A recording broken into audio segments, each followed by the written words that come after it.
In progress.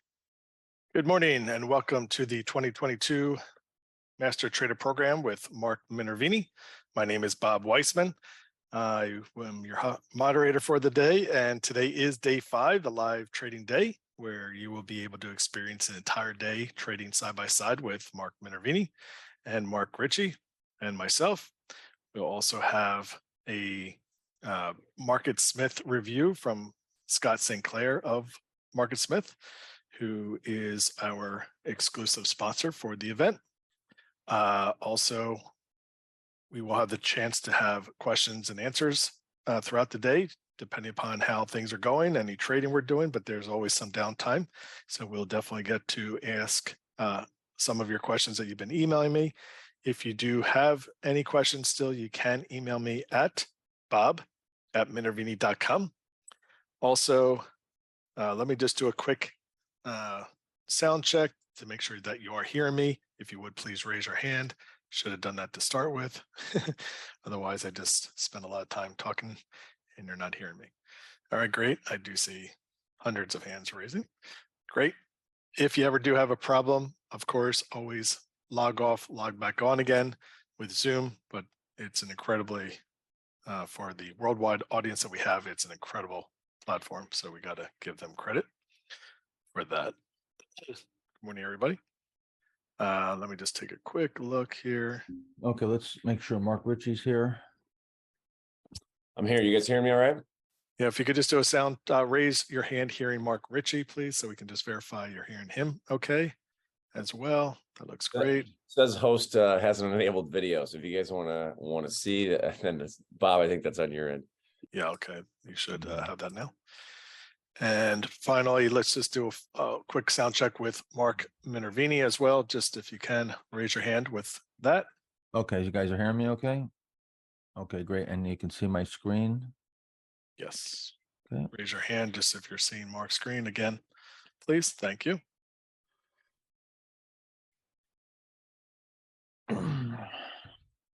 Okay. All right, let's get started. So Mark, did you find anything last night? Any stocks that to look at this morning? I've got a list here, comparing notes with one of the lists you pre-sent me as well. Okay. Where do you want to start? Well, I'm just going to start off just alphabetical. I'm gonna first go over my layout here and then show how I got to where I am here with the list of names. So first of all, let's just take a look at my layout. This is what I keep open. I keep a daily and a weekly and a level 2 over here. Very basic. This is what I trade off of.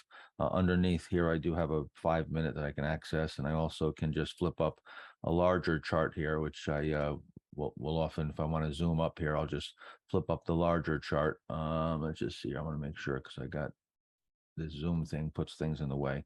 And also I bring up a larger weekly. So I keep those minimized. Other than that, the nice thing about this is the eSignal platform. Everything's tethered. So if I just click on a symbol, it's going to update all my charts, level 2, whatever I decide that I want to tether together. You can make watch list here on the left side. And you can also track your portfolio. Right here, I just have full positions, half positions, quarter positions. These are positions that we have open on the MPA platform for our members. I went flat because I want to start today just with a clean slate. So personally, I'm flat. I don't know. Do you have any open positions right now, Mark? Yeah, I have a little bit of XLE and VIX, but that's it. I'm holding a lot of cash too. Okay, so we're essentially all in cash here. So armed and ready to go with and so I ran my screens last night and came up with, this is my focus list for the day, or actually for the week, and this is my on deck, which are a little bit closer, and then I have my watch list. So these are just some names that I'm watching, and basically I put them in a hierarchy system, and then I have buy stop over here. This is what, if I'm going to buy something here today, then I'll move it over here. The nice thing about this platform too is you can just grab a stock, just put it here and move it around. So let's just go over some of the focus list names real quick. Also, I have the indexes here, which I usually just minimize.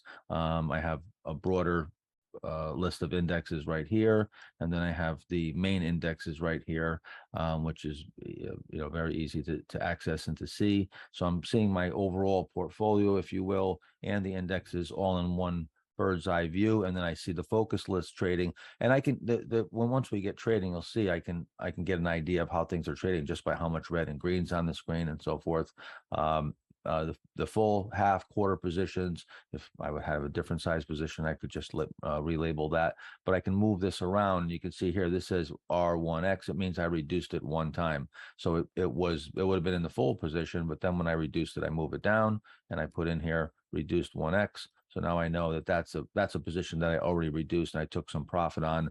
Up here, I keep a sold list, so I can go back and look at the stocks that I sold. And also I may still want to keep an eye on them, that they may reset, something I might have gotten stopped out of, and so forth. So that's, some people think that I trade and I've got 15 screens, and I do have another screen to the right of me, but it just has my order entry on it. So I can look at everything here and still enter an order at the same time. I don't want to go off my screen while I'm entering an order. So I do have right now I have my TradeStation account open on the other screen here. So you'll hear and see that, I guess, if we put some orders in. Mark, people are asking, what platform are you using? So right here, this is, I thought I said it, this is the eSignal platform, which I previously used to use something called quote.com. I used it ever since the 1990s. And then eSignal bought them. And this is pretty similar to quote. I liked quote.com a little bit better. But eSignal purchased them and I ended up with eSignal. And the reason why I like this eSignal platform is because, like I said, everything's tethered and laid out in a very logical fashion, with this little, I know you're not seeing the whole screen here, but this little green hash mark, you can go in here and you can link, if you want to link everything, or assign a color, and then you can go assign a color to your other charts and you can link whatever you want to each other. So now when I click on Monster Beverage here, it updates all my charts and my minimized charts. So I have charts here that are minimized. I open this, it updated this weekly. It's updating everything on my screen, or it doesn't have to. I can say I want it to update in this screen, and this one stays static. And it also will update the level 2. So you've got this portfolio management. Also, like if I buy shares here, I can go in here and I can put in how many shares and put in the price, and then that will journal it right here. So it keeps track of, it's a portfolio management tool. And I can make these lists too. It's real easy to make lists. You just go in here and you put a blank column in here and right click, and you can just title them. You can see here I got the focus list, my on deck, my IPO watch list. These are just some IPOs that I'm watching here that they're not ready yet, but they're the closest IPOs that I see that are maybe in bases or close to being in bases. This MBLY just recently came public. I'll show you all this. We'll get to this even more and answer your questions as we go along here, and we'll look at, and this all came from generating from MarketSmith. So running the screens on MarketSmith, and we're going to get into that in depth. Right now I want to see if we can find anything to trade. That's the first thing. And we have all day and to discuss things, and we have, of course, Scott Sinclair from MarketSmith. So my focus list, this is again, this is what I'm focusing on. That's why it's called my focus list. And some of the names here, let's just go through this list and take a look at some of these names. And I'm going to bring up a bigger chart here, just so we can see. So this is, just a big VCP forming this big cup with handle. If I zoom up, another nice tool is you can just zoom up and down like this. I know some of the other programs can do that too. And you have this measuring tool where I just click and I can now measure. See, that's 6.5 at 6.7% peak to trough. I can go like this, right? I can measure the base. I haven't seen this tool, this measuring tool, anywhere else up until, but I haven't, I shouldn't even really say that. It's kind of misleading because I've been using the same thing for so long. I haven't really looked at anything else, but the few other programs I've looked at, and I've heard a lot of people ask about this tool. It's a really nice tool to be able to measure quickly. So this is an acceptable range here. This some odd percent pullback on this right side. You see, we've gone through these iterations, right? So we've got this first correction here, right here. Then we've got the second one right here. That's 13%. Now we're at about 6.5. So as I pointed out before during the curriculum, they usually about halve themselves, these contractions. Like here you're about 30, now you're about 13. That's just about half. 15 would be half of 13, almost perfectly half. That's generally, not exactly, but they'll generally about halve themselves, sometimes 2/3 or 1/3. And as they get smaller, you're looking for, of course, that right side development. And there's a lot of things to look at, volume, and to put together by analyzing this chart. But right now, we're just going to look at the right side and try to find some tight final contractions here. Now you can see also in this final 6%, within the 6%, you've got a low cheat forming here. You're getting nice and tight right here, and this is one that I've been looking to buy for the past few days. It has not moved through the pivot here, which I would put right in this area right here. If you want to give it a little bit of room, right about here is fine. You can maybe, if it opens up quiet today, I would look for it to open quiet like this. I would actually like it to open up quiet and stay quiet, maybe for even another day, and do something like this and come out. I'll probably start buying it as it gets through this level right here, and then from there, I'll watch it, see if it tightens up even more, maybe add to the position. In this type of market right now, and coming from cash and not having much exposure on, I wouldn't take a big position here. I wouldn't just go in and take a big position. And even if it takes off and I got it right, that's fine. I'll go with a small position, as we talked about progressive exposure. So that's one. So now, Real quick, Mark. jump in Apparently, anytime if you guys have a question. Trading View and Thinkorswim also has a measuring tool like that. Okay, so maybe that's something that has been added lately, because I know a lot of people said that they didn't have that tool. So ADM right here, I'm going to watch it here, these levels right here. A lot of times I'll set an alert even before it gets to my breakout level, because I want to get a heads up and get ready and set my buy order, because I do everything manually. I don't put in orders and let them put them in with the broker. I enter them manually, and I usually trade. And if once I start trading size and things are working, I trade in 5,000 year blocks. So let's see. So here, and also real quick, if I could, Mark, people are asking the moving averages, guys. The blue line is the 20-day simple moving average. The red line is the 50-day simple moving average, and it's kind of a gray, but it's the 200-day, right, Mark? Mm-hmm. Is the 200-day is that gray line? So it's just a three simple moving averages. So you can add alerts here with this. I'll bring this in here, and I'm sure you can do this, with any other program too. Get it in the screen here. So here, what I'm going to do is I'm going to take a look, and I want to see it when it gets above. I want to know when it gets above that 95.70 right here. I know the high today is or Friday was 95.61. I'm going to put it above 95.70. So we'll just say 95.71 for right now. We'll go 95.71. And so now that sets an alert, and I've got a visual right there. It'll also, an audio alert will come up and let me know. Let me see, do I have let me share my sound of my, okay, I shared my sound on my screen so you can hear that if that happens. So if that should breach that, it'll let me know. And then I might be interested in buying it. Like I said, if it gaps out of here, I probably will leave it alone. If it opens up quietly, then it could be a candidate. So I'll set that up right here. I'll put that to buy stop.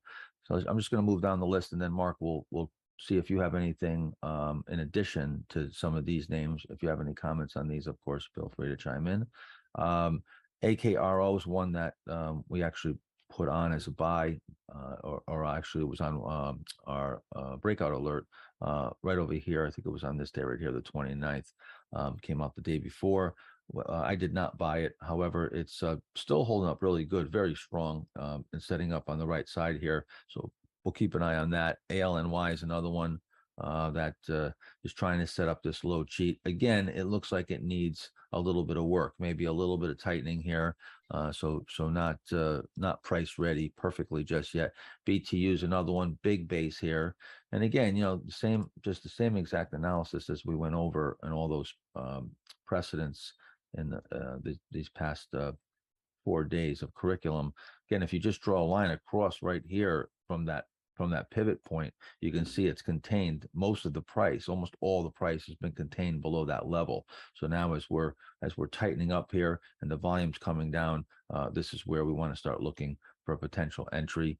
CVI, just trying to find something that's actionable today. So with this, I like the double bottom here, and we're starting to tighten up again. I'm going to measure this. Let's see. So that's about 15%. So that's a bit too wide here, but now it tightens up over here, and this is about 8.8. We'll call it 9%. So now we're in that single digit. I can start considering this, and I would want this to open up quietly and maybe start turning up from there, and I can get enter a pullback buy and maybe start a position there. So I think that's one that I can put in here as a potential, although I've been being careful with these energy names. Let's put an alert at 40.21. So when it gets to that point, so I'll come over here. Let's go 40.21. So we'll have an alert there. Nope, that didn't. Why didn't that go put that up? Hold on a second. I'm sorry, I hit the wrong thing. I don't know why I did that. Let's start over here.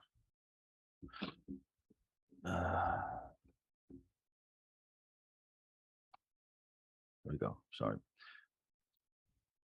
Say 40.21. 40.21. Attention, Alert. an alert target has been reached. I misread it. Okay, 40.21. It closed on it, so it went right out. So we'll go a little above that.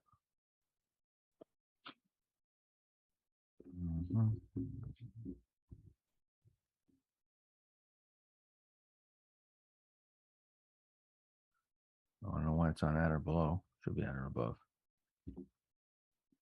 40. Let's go 40.22 right above it. There we go. Okay, so now we've got the alert set here. Let's see what else we have. DG. So DG, again, this is one that I'm pretty sure I bought it back here. We had it on the platform, but then it failed. It tried to come out of this nice little tight VCP 1, 2, 3. Now it's trying to reset. This is what we were talking about, how you may get knocked out of a name, but it may reset.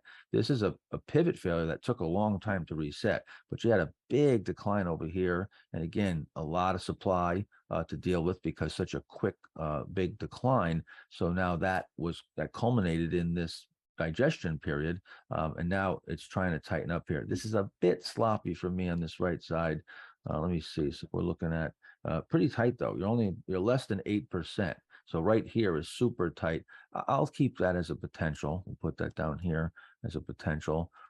DGII is one that I've been wanting to get on board lately. It's acting really strong, but it just been sort of just wedging its way up and kind of volatile. So haven't really found a way to get on board that. And PH we just bought recently here coming out, but it reversed, it squatted. So we'll watch that today. That's a potential too.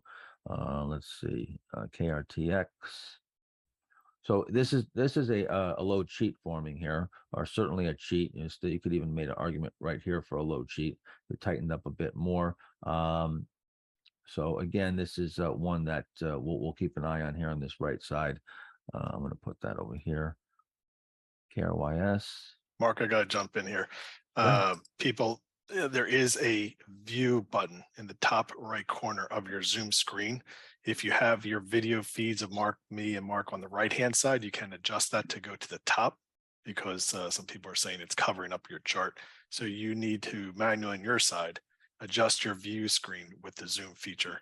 That will get the video off of Mark's chart, or not covering it. I'm not covering up the chart. I'm exposing the whole thing. So yeah, it's they just have it on the right-hand side, not the top. So Here's this Merrimack Pharmaceutical, which recently took off here.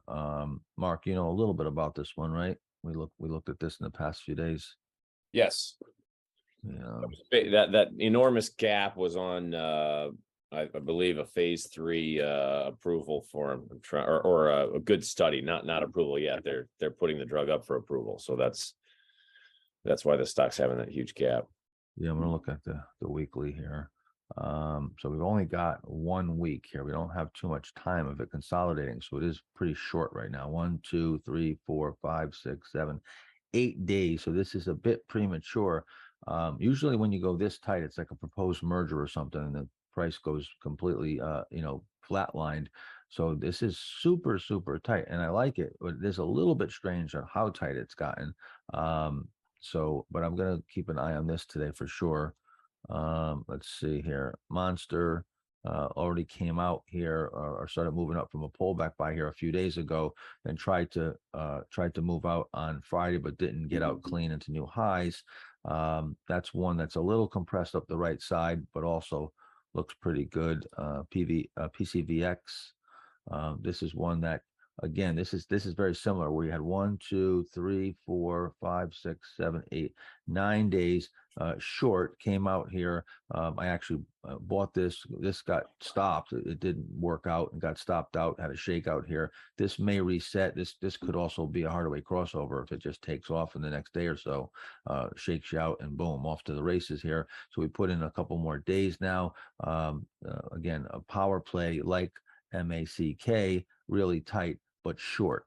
So I'm just gonna keep an eye on that one. Let's see here. And you see that actually came up on my failures list. I keep a little list here of stocks that failed, and that was one of them. Let's see, PRCT. This has a pretty well-defined pivot over here on the right side. A little bit of supply here. The action is a bit erratic here on the right side, but it is tightening up. First thing I would do is just measure. See, this is about 20% or so. So that's a pretty big decline. And then right here, this is pretty tight though. So it is a little bit volatile right here. So that gives me a little bit of pause. And the volume, yeah, volume's coming in here. It's not too bad. We'll keep an eye on that one. Let's see. Just move that over here. PRTA. So PRTA is another one that tried to come out of a power play over here, but ended up needing more time. You can also see that the 200 days only been up in an uptrend for a short period of time. This is what I've talked about, how sometimes the power plays that just take right off after they're in a downtrend or a long sideways move, you won't get that confirmed stage 2 uptrend. And that's sort of the caveat with power plays. You can entertain them even if you only got a month of the 200-day up. Any less than that, if they're in a downtrend, the 200 days in a downtrend, they become a lot more failure prone. So you got to be careful with that. But this could come off the lows here and you get a pullback buy again. I wouldn't take my full position, but I'm going to put that up here as well as one to watch. TH. Another one where you're forming that right side here. You shook out the low. You came ripping back here 4 days and now setting up that right side. I do want to keep an eye on that. And then T-Mobile is one that I've been wanting to get on board, but it just simply, fundamentally, I like what's going on. It ripped up the right side. Now it's pulling back here, and just haven't got a chance to get any type of price action to get a good pivot. I'm not going to go over the on-deck names right now because we have a few here. I want to see, Mark, did you find anything other than what we have here? Yeah, well, yeah, I think you went over some of the better ones, but one or two other ones maybe that could, AutoZone, AZO is, kind of putting this pullback, a little pivot to the base. My guess is that's already on your on deck list. Yeah, it's right here on my on deck list. Yep. So it's not one. And then Regeneron, which is a name we've been following for a while. Still holding up. Yeah, we have it as open. I had a small position of that, but I liquidated it, of course. But yeah, trying to tighten up over here. That's still a bit sloppy, but again, first thing I do is I like to measure. and see how much. So this is a 9% from peak to trough. So this whole basing period it looks pretty sloppy in here, but it's very tight. It's very tight. So that's good. That means that, you could maybe try to, take a little bit as it starts turning up here from this pullback, and you're trading pretty close to the danger point. Let's just say, you buy it coming out here as it, if it can open up, just get my tool here. This is a real pain in the butt. Well, I'll tell you, I have to get rid of these zoom controls. Hold on. Hide. Yeah, float it or something. Hide floating meeting controls. Yes, there we go. Okay. All right, now I can go freely. Yeah, so you're trading close to the danger point here. Maybe if this opens up quietly, and it comes out, you start buying a little, turning up here, and now, from here down, even if you gave it all the way down to these lows, you're about 6 some odd %. So you're within mathematically, and the chart would sour when you start taking out these lows. So you had some support here. You see right around these lows here. You did get some good supportive action. So that really should hold at this point as you're tightening up here and you're getting that support. And now you get real tight here. This is where you're trading close to the danger point. So let's pull that over here and keep an eye on that one. More question being asked is if you watch or look at any of the pre-market activity on the names that you have on your watch or on your focus list. Yeah. So not really, but I'll show you. And again, this chart, let me just move this around here because this zoom is messing me up a bit here. Hold on. Yeah, we can see that nicely now. Yeah. Okay. What I do is that I have a weekly here, right? But I also keep, and this is what I'll do with the 5-minute here. This lets me see the pre-market, what's going on in pre-market. So just as I click through here, here's the 5-minute chart. And that's really the only time I really use the 5-minute, or sometimes if I'm buying a pullback buy, I'll watch, and it's midday. I'll see if you're forming a little VCP or some type of cheat area on the 5-minute, and that's where I might look at it. But you see, I can see in the yellow here, I see the pre-market, what's going on in pre-market. So I usually in the morning, this is what I look at, and I'll leave this 5-minute open, and it'll let me see what's going on in the pre-market. So I do want to know if the stock's gapping up or not. But as soon as the market opens, I see whether it's gapping up or not. I'm gonna just quickly scan here and see what's up or down. And what I'm looking for is I'm looking for the stocks that are quiet. I want them to open quietly. If it gaps up, I'm not going to chase it. If it gaps down real big, that's obviously going in the wrong direction. I'm looking for the quiet stocks, the ones that are on my list, and maybe they're kind of flat. And then I look at those charts. I already know what I'm interested in, though. You see, I know CVI, ADM, a couple of these that I'm interested in. I already know the stocks that I'm interested in. So as soon as they open, I know what I want to see. I want to see the stock open quiet. Great. So I want to see a flat number, and I'll show you that in just as soon as we open. Mark, a question: do you have your with the open positions? Do you have your alerts for setting your stops, or do you have stops entered with brokers? And that's for Mark Ritchie as well.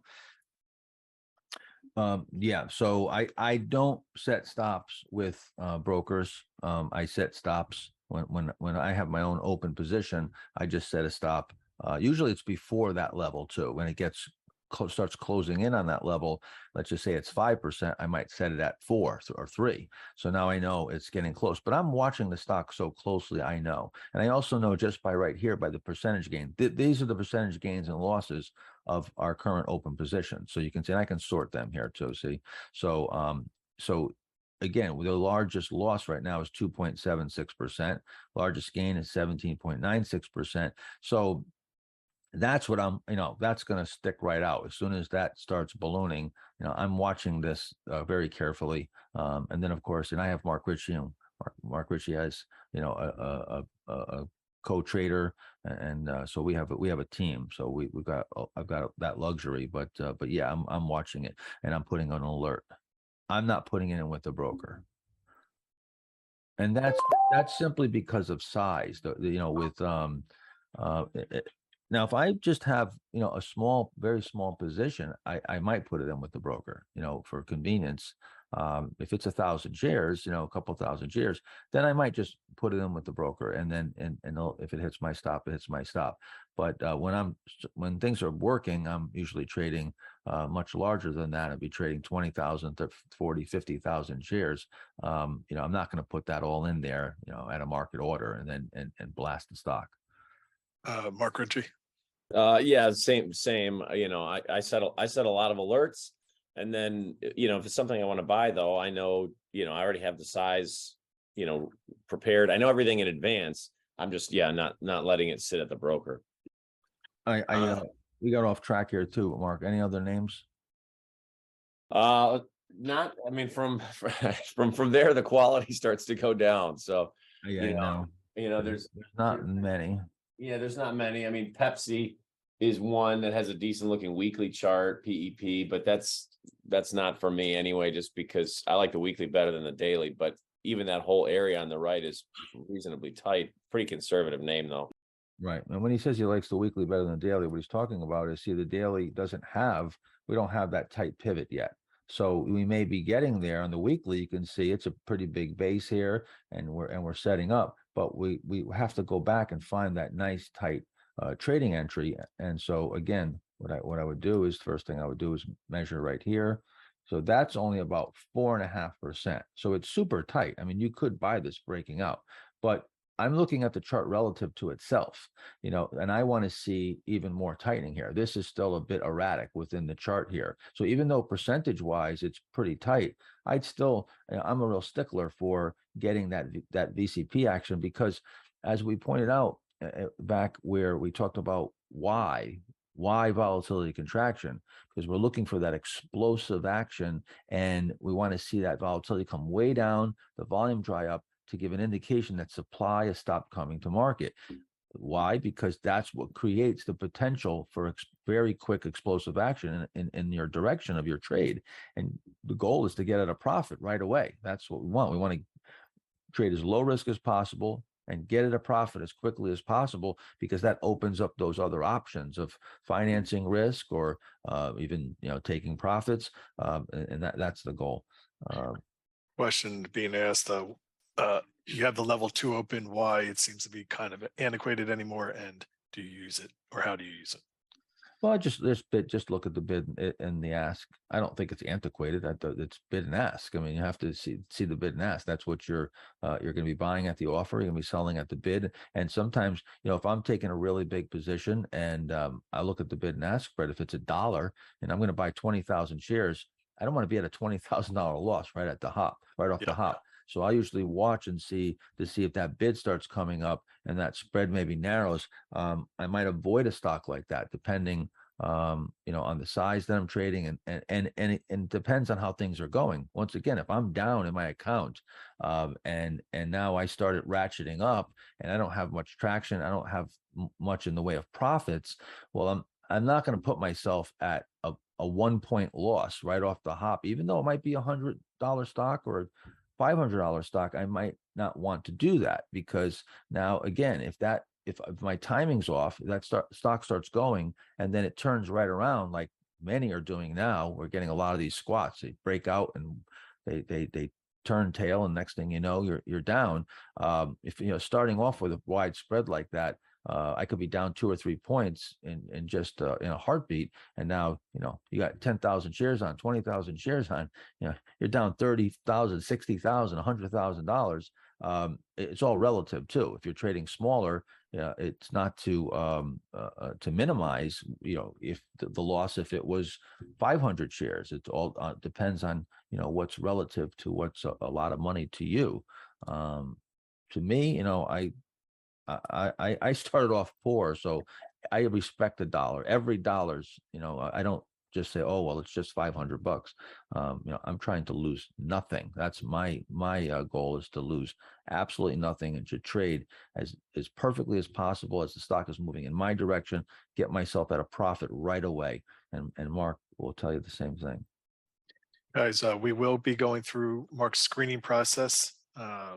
Get a lot of questions there for that. Right now it's 9:05. We're gonna go over MarketSmith in more detail. I'll bring this up right now in just a second. Go ahead, Bob. Do you have something to say? Yeah, just a question was being asked if you have one brokerage or multiple. You did mention having that mirrored account for the story you shared, and people are asking what brokers do we use? I'm not going to recommend a broker. So I don't even know how many accounts I have now, but probably 12. I have a lot of accounts, but I trade generally off of just one at any one time. Right now I have my TradeStation account open over here. I think I've got $8 or $10 million worth of buying power in it. It's a smaller account right now. I have also a backup account. For any account that I have, I always have a backup mirror account. So again, I have a bunch of different brokerage accounts, but you can use any of them. The IB platform, TradeStation, Ameritrade, E-Trade, Thinkorswim, of course. They're all basically, you're going to get decent service as far as execution. Some may be better than others, some have better short box, but the tools, I guess, are most important, of which layout you like the most, and the tools and so forth. TradeStation I've used for a while for my execution. That works really well, but I have pretty much all of them. What do you use Thinkorswim, Mark, Richie? No, I have right now I've got TradeStation and IB up as well. Those are sort of the primary ones. I also have some other ones as well, but those are the main ones. You probably have IB because that there's some other instruments that you can trade on there in foreign, right? Exactly. I mean, but I've found I've demoed a few. I don't know. You've probably demoed more than anybody, Mark, but they all have their strengths and weaknesses. I don't think there's there's no one stop shop I would recommend. No. And one of the things to share, guys, is exactly that. What you have a need for, if you're a mobile trader, you're out on the road, you may want the one that has the best mobile platform, or if you're in front of the computer and things are important to you, that's a really unique decision. I will share that we all, if you notice, have multiple accounts for multiple reasons and multiple needs for different features and functions. I use TradeStation as well as my primary, but Interactive Brokers is by far our most common brokerage from the international community. So they really seem to be the best from the standpoint of being an international company and can operate, sort of globally, but they are US based. So you do have some security and comfort with that. But otherwise, question mark is being asked on the e-signal. If first off, using the elite version or which version of it is being asked, but also separately, if it connects to the broker, or do you trade separately from the e-signal chart? I think with e-signal you can connect to the broker. I see there is buys and sells capability, but I don't use that. I trade separately on a separate computer. I mean, if I'm traveling, I do it all on my laptop and I kind of switch back and forth, but I like to be able to trade, and I have a keyboard that I can move around if I want. It's right to the right here. I like to have my order entry separate so I can watch what's going on and keep this whole bird's eye view on this charting on the e-signal, and then put my order in and keep those separate. And then I have a pretty big screen. I think it's like a 20 something inch. It's a desktop that I keep my trading platform on. So this, I don't know if this is the elite version. I don't know. It's just, I've been using the same one for so long, and I just update the software, but I'm not sure.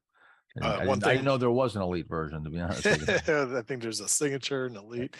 Again, these are the least of your worries. I mean, you just get a platform that gives you charts and can track your list, and that's just a tool. There's nothing magical. It's just whatever one you like that works the best for you. One thing I was just about to say, Mark, is this is a pretty expensive piece of software just for charting, and I don't think, Mark, you would recommend you need to spend this kind of money just for charting, because most brokers include charting with your account. But one of the things that Mark really has the need for in particular is this portfolio management feature, which we're sort of advising on the MPA service trades that Mark might not be taking. So it's a little bit different need that he has. I think for most everybody, you just need to know what stocks you own or not, and you don't have the Yeah, but same with need all- of this portfolio management. Yeah, not to contradict you, Bob, but you're right. But regardless of before MPA or any of that stuff, I use this exact same system. Yeah. So yeah, so I'd have to say that that's true, but not completely true. This has nothing to do with me advising others. This is what I have used for 30 years. This exact layout I have had all the way back to 91 or whenever it was. I don't even remember. 91, actually, no, maybe 95 when we first started getting these kind of quote systems and online trading. I was in the mid 90s. I think I'm so old now I can't even remember. But anyway, I've been using this for a long quote.com since the 90s, and it was the same layout. Just had a couple different features with the alerts and stuff there was some really quick hotkey things that I liked. There were minor differences, but I just was so used to it that when I switched over, probably now if I switched over back to quote.com, I'd probably feel uncomfortable because I'm used to this one now. Curious, Mark, just for a little history lesson, what were a lot of guys using prior to, real-time charting? And I know you were like printing service stuff brokers. off, but yeah, curious what you're using then. Well, when I first started, I was using the newspaper. I was actually trading off the newspaper, and delayed quotes, and that was the first thing we had. So they were like 20, 30 minutes delayed. So it was really, quite archaic. But when I first got quotes, they barely worked. I had that little quote trek, and that was off the FM signal, and it was then I did have quotes. It was just all you had were just green. It was just basically this part right here where you would just get a list and you would get your bid and offer, and there was no charting.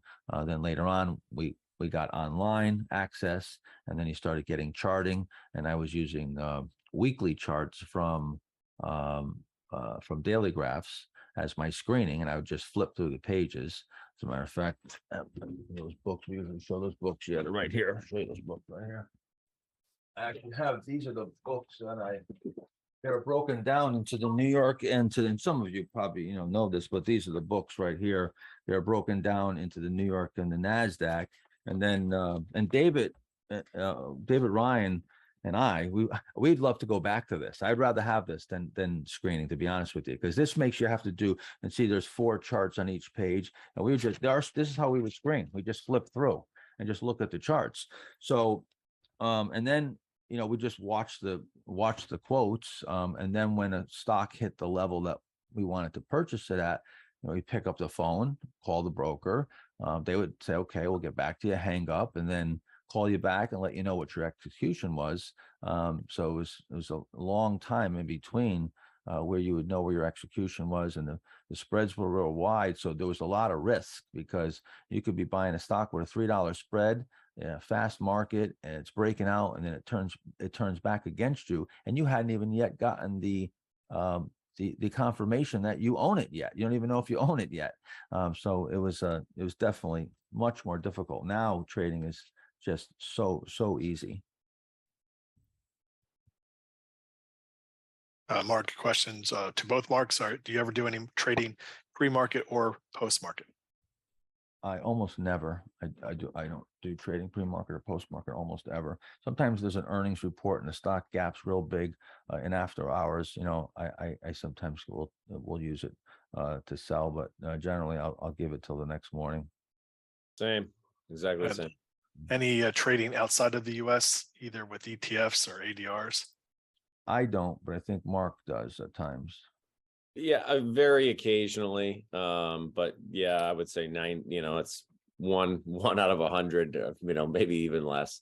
If I see something maybe like a power play in another time zone that has liquidity, I might play it or something like that. But the other thing, I like to sleep, guys. So, if it's the markets are stressful enough here in the US, so I'll just keep it here. That's kind of how I do it. Yeah.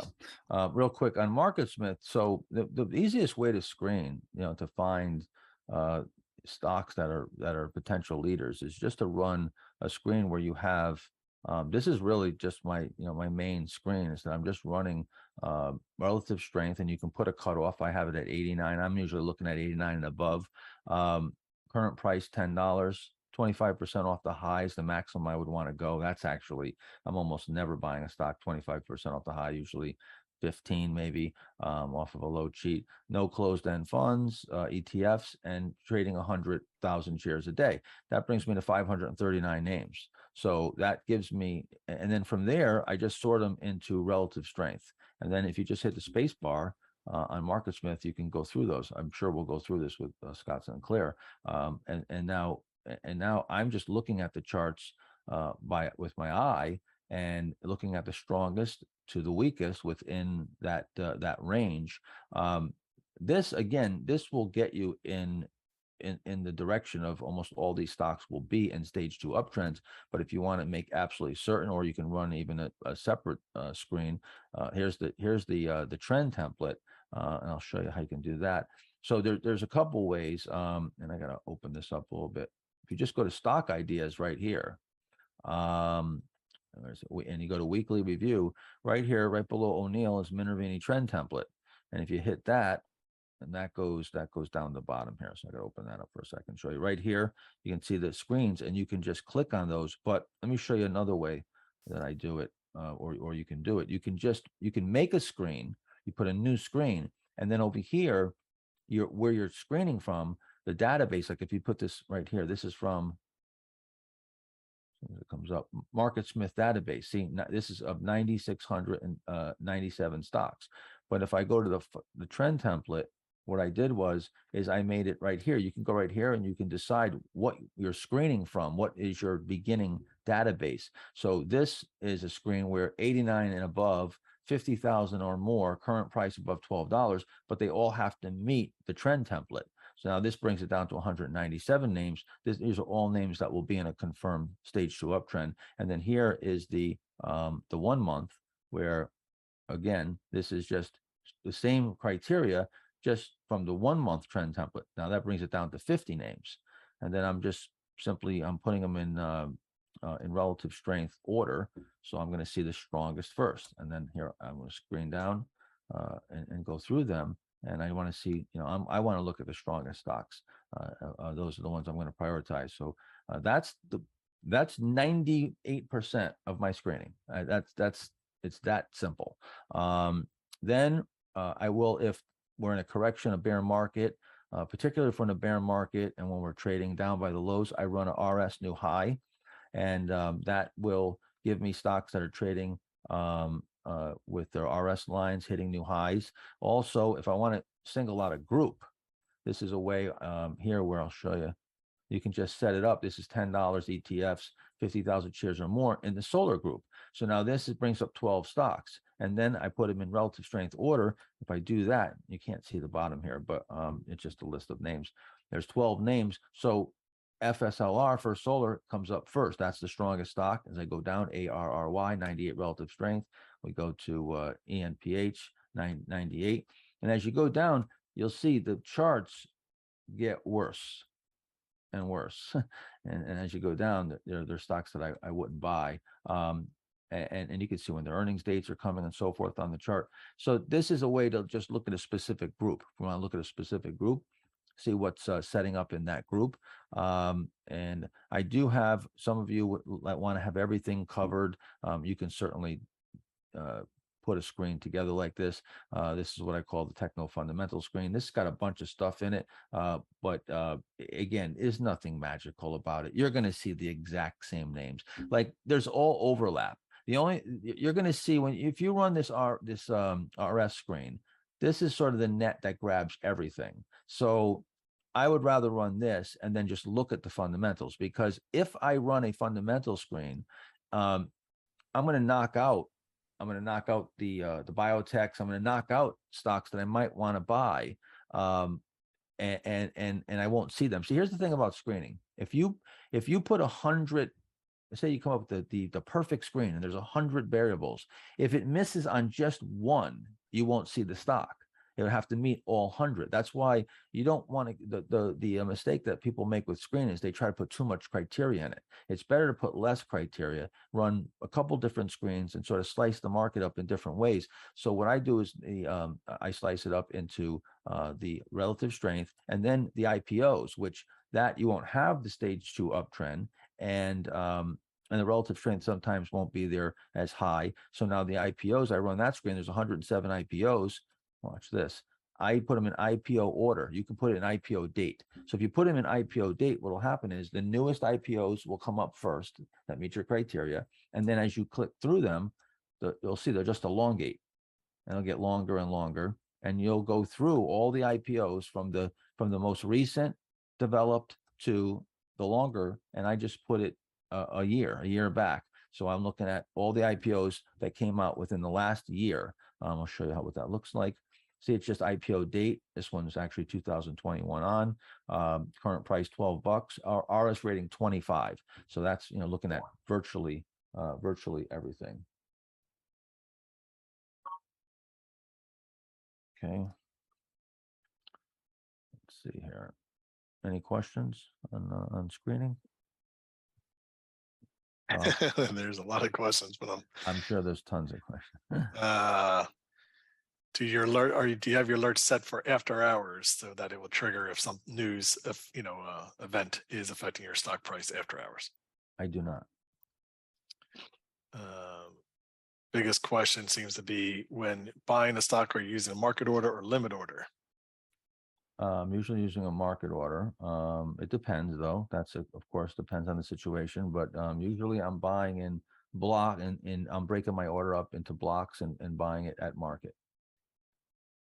All right.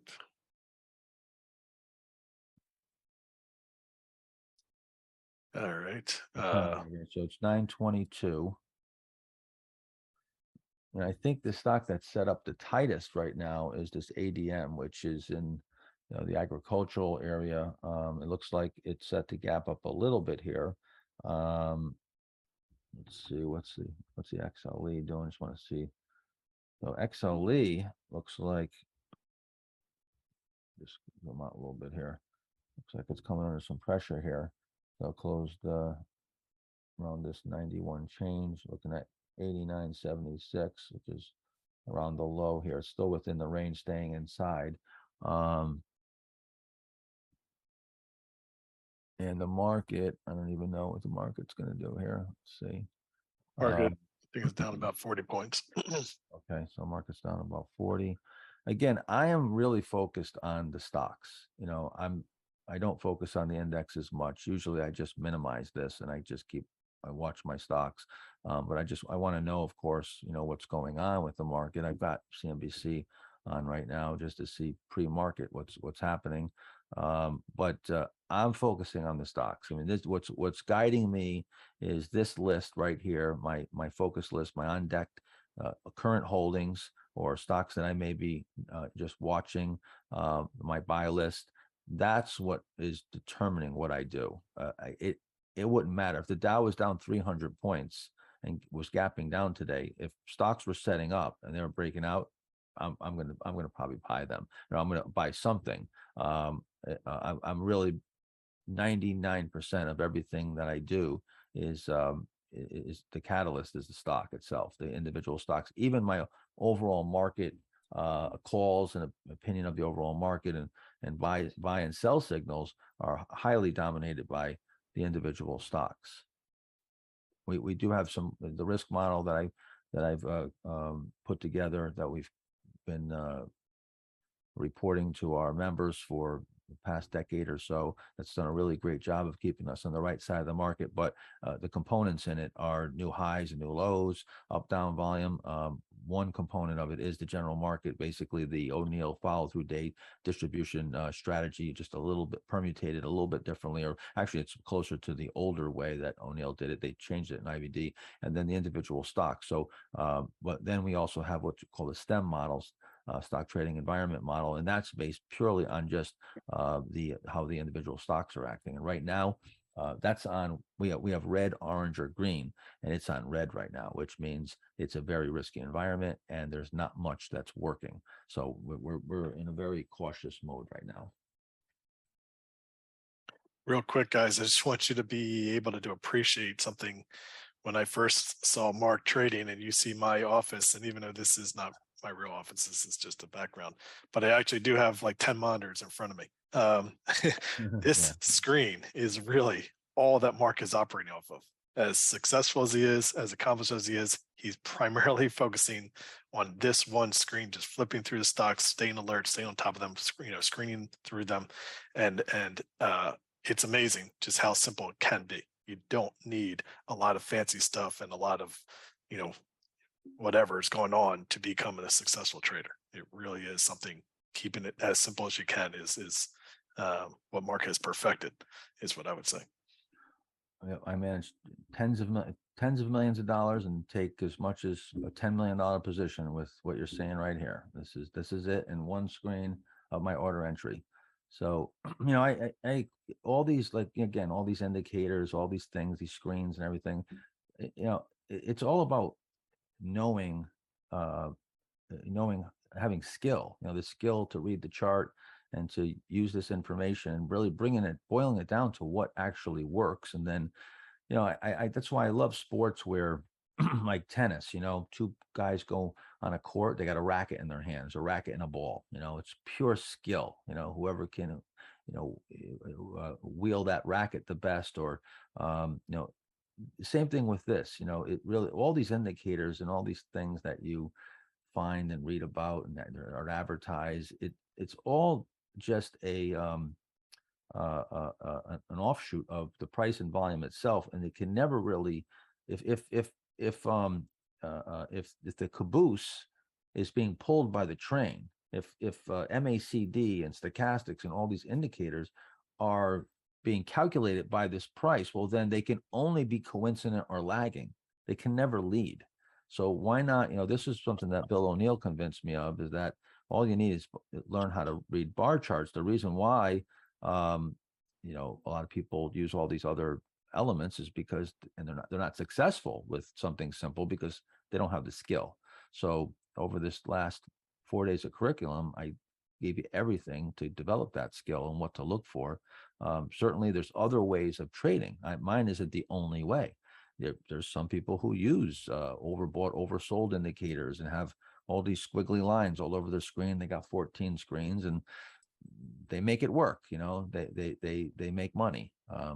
But I can tell you this, when I got interviewed for Market Wizards with Jack Schwager, one of the problems that Jack Schwager had, and even more recently, and he said it several times, I've heard him, and he told me personally, his biggest problem was finding 10 or 12 people out of the whole world that had the type of performance like myself, or Paul Tudor Jones, or some Stevie Cohen, and some William O'Neill. He said that the big problem was finding there's so few of those people. All the ones that I know, and I know a lot of them personally, that I talk to, a number of the Market Wizards are very close friends of mine that I talk to all the time. Everybody's got real simple approaches. I haven't seen too many of them that are really have complex approaches. Even if they're doing strategies different than mine, that usually they boil it down to something that's a lot of not a lot of moving parts. I think that's the beauty and essence of the the art form part of this. All right, guys. So we have the opening bell 2 coming up minutes here for in the just opening. another moment or so. And Bob, as we're going intraday, as the charts develop, because we'll need to let a little bit of time go by to let some charts develop. But if you see anything intraday, you can certainly point it out. I can bring it up, because these techniques that we've gone over, they work on any time frame. So, and we do have, I do have friends, and we have members and clients that use them intraday very successfully. I don't use the intraday charts. I trade off of the dailies. Well, if you want to pull up EMPH, Mark, it was on intraday having a nice low cheat pullback buy, but didn't like the big volume on the close there. You're saying right here? Yeah. Yeah. Yeah. And now we're coming off a bit in pre-market. So let's see. Yeah, exactly. So that's gonna kind of Yeah. negate some of these energy solar names seem to be down this morning. All right, here we go. So we're opening up here. So this is opening up down a little bit. So here's where what I'll do is I'll just sort all my lists in percentage change for the day, so I can see what's down, what's opening up.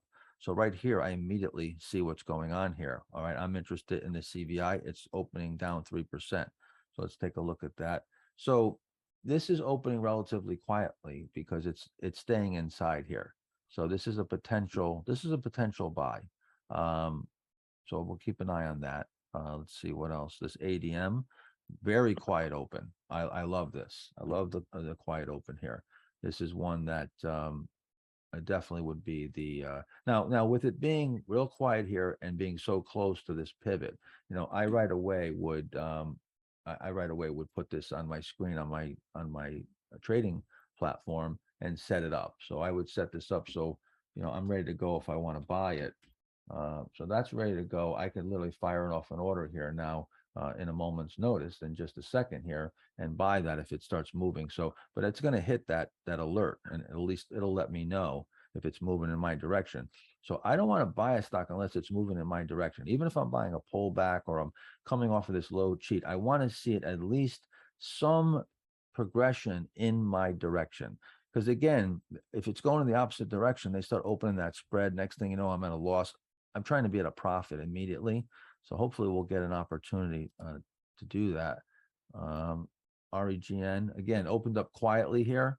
So with it opening up quiet above this previous day, you've got this little, if you want to call it a low cheat, a little pullback buy. Again, I would definitely not get too aggressive here, but we could buy some above that 745.40. Let's add. Let's just put in 745.40. So I got that alert right there. We'll keep an eye on that one. Let's see, PRTA, another one, real quiet here. Again, this would be a little pullback buy. So you're going inside here. I'd be really careful with this one and only buy a small position. But if this starts turning up here, you could buy it from this pullback buy. Again, we don't have many stocks that are setting up real crisp low cheats or handle entries where you've got the pivot and their breakouts. We've got a bunch of pullbacks here. So this means that again, we're a little more risky here. There's not a whole lot that's setting up for real crisp breakouts. I don't know. How about you, Mark? You seen anything? AZO's up 1%. Yeah, So AZO actually turning up. Yeah, that one, that's one. You could buy this. I mean, this is one that, of course, here I want to buy it coming out of this base right here. This is the buy point, but it gapped. This is one of the reasons why I've been watching this for a while. This right here, it did gap up, and that kept me away from it. But it had a nice 4 or 5 out of 6 days up or so, 4 out of 6 days up here. Natural reaction, just pulling back here, and now you're turning up from that natural reaction. I know we had a lot of questions. Can you buy the natural reaction? Well, yeah, but you're paying up a bit now, right? You're around here buying it at on this breakout. Now you're paying up a bit. So yeah, I mean, you could definitely you could buy it here, but optimally I want to buy it over here, and that's what Mark said. Why didn't you see it before? Well, I did see it, this one, but it gapped and it kept me away from it. Mark, how do you determine or when are you determining as well if you're going to be buying a quarter, half, or a full size position?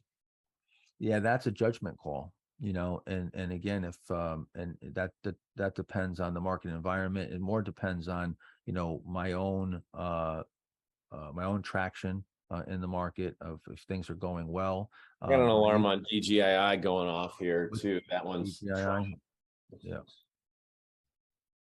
All Yeah, right. so that's starting to try to come out here, and this would be a very now again. Let's just say this isn't the most perfect setup. It is one that's been just stepping up here. This is one that maybe if you want to try to get it dead right, starts coming out here. You set a stop at the low. real, or maybe the previous day low, starting to break out here. And, so let's just say, what's the low here? 41.50. So, if I buy 1,000 shares here and I get in here around 42 change, my risk is $600, $700, $800 per 1,000 shares. Let me just see here.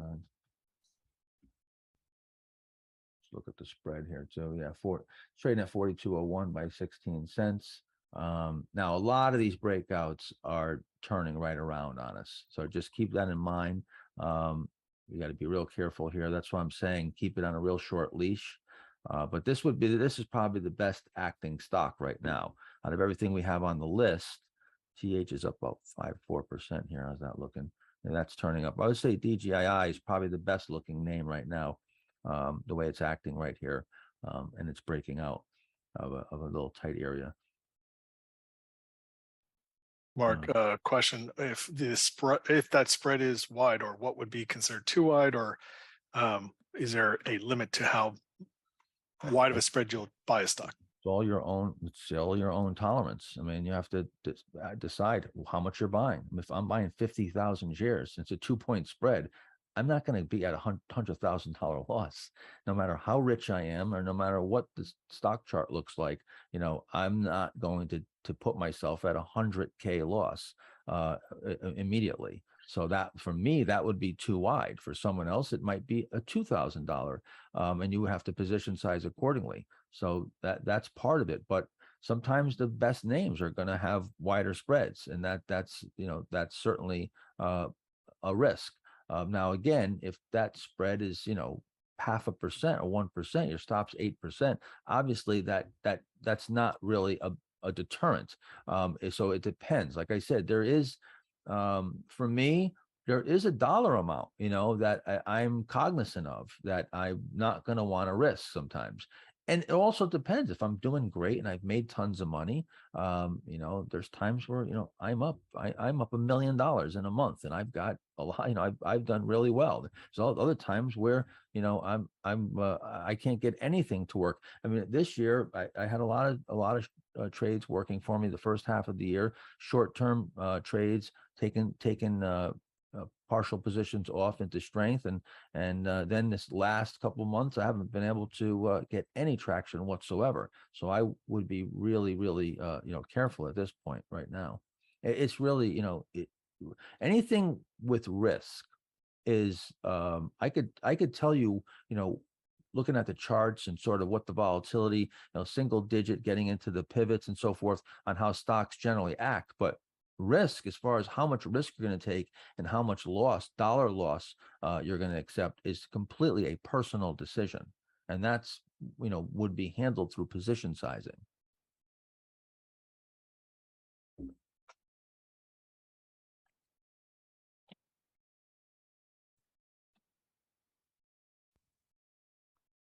See here. Yeah, so far this one's acting, DGI is acting pretty good. The CVI is off about 4% now. ADM still staying pretty tight. Market's down here. You got the Dow up a little bit now, so it's actually turning around. But this MAC is staying really, really tight. That's what we want to see.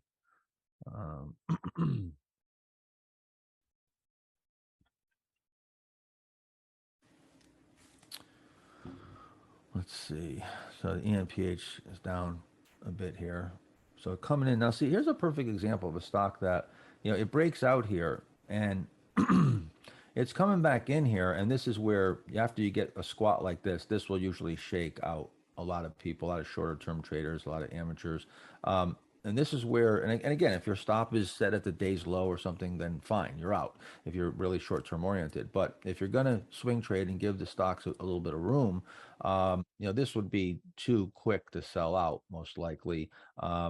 And again, this is where the rubber meets the road. You got to see if it can tighten up, because if this can hold up here and tighten up a bit more, let's just say it holds today and then it comes inside. Whoops, wrong line. Comes inside for a day or so, and starts tightening up, and maybe you get something like this, And now that actually got better. This could improve quite a bit. And now you'd get a breakout from an even tighter level. Hopefully the volume will come way down, and you'll take out that reversal, which would be a 1, 2, 3, 4. It would be a 5-day reversal recovery, and you would take out all the supply at one time.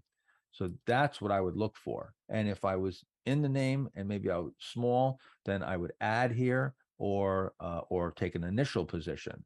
But just because, let's just say, even the stock stops you out, and you've got to stop, that's tight here, it stops you out. Well, you can re-enter it. If it tightens up here, because then it would just be still part of this VCP process. So right here, here's your first, right? It's down about 20, so we'll call it 27%. Right here comes about 17. Okay, peak to trough right here. You're off about 9 or 10. Right here, off a little bit more, maybe 6 or 7. And now this would be even tighter. That would be like a 5, right? So you've 1, 2, 3, 4, you get a 5T. That's what you want to see. You want to see it get tighter and tighter and tighter. So just because it stopped you out doesn't mean that it can't reset on you. Just get that on there. And you want to keep an eye on it, especially in a group like the Solar Group these stocks are some of the strongest stocks in the market right now. But FSLR is definitely acting the best out of that group right now. Let's see here. So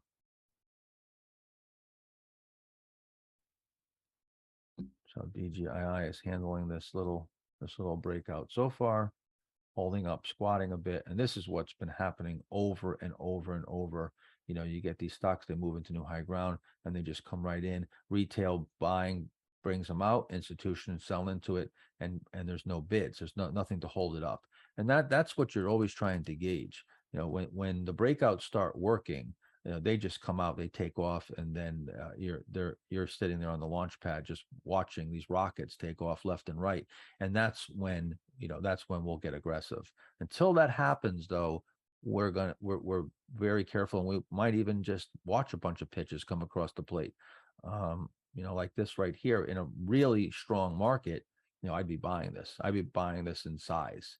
Even though maybe it's not, it's moving itself up here and it's not coming out of a big base, a little bit extended, but I'd be buying these high momentum names that are breaking out to new highs. Let's see what else. Texas Roadhouse. This is one too that's trying to tighten up here, just staying tight.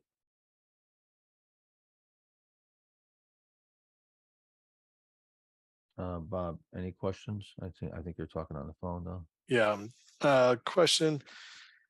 A lot of ticker symbols, which we will get to being able to look at. I don't know if you want to take any ticker symbols right now, Mark, but let's take some ticker symbols. Anybody have anything that they think is set up right now? Flex.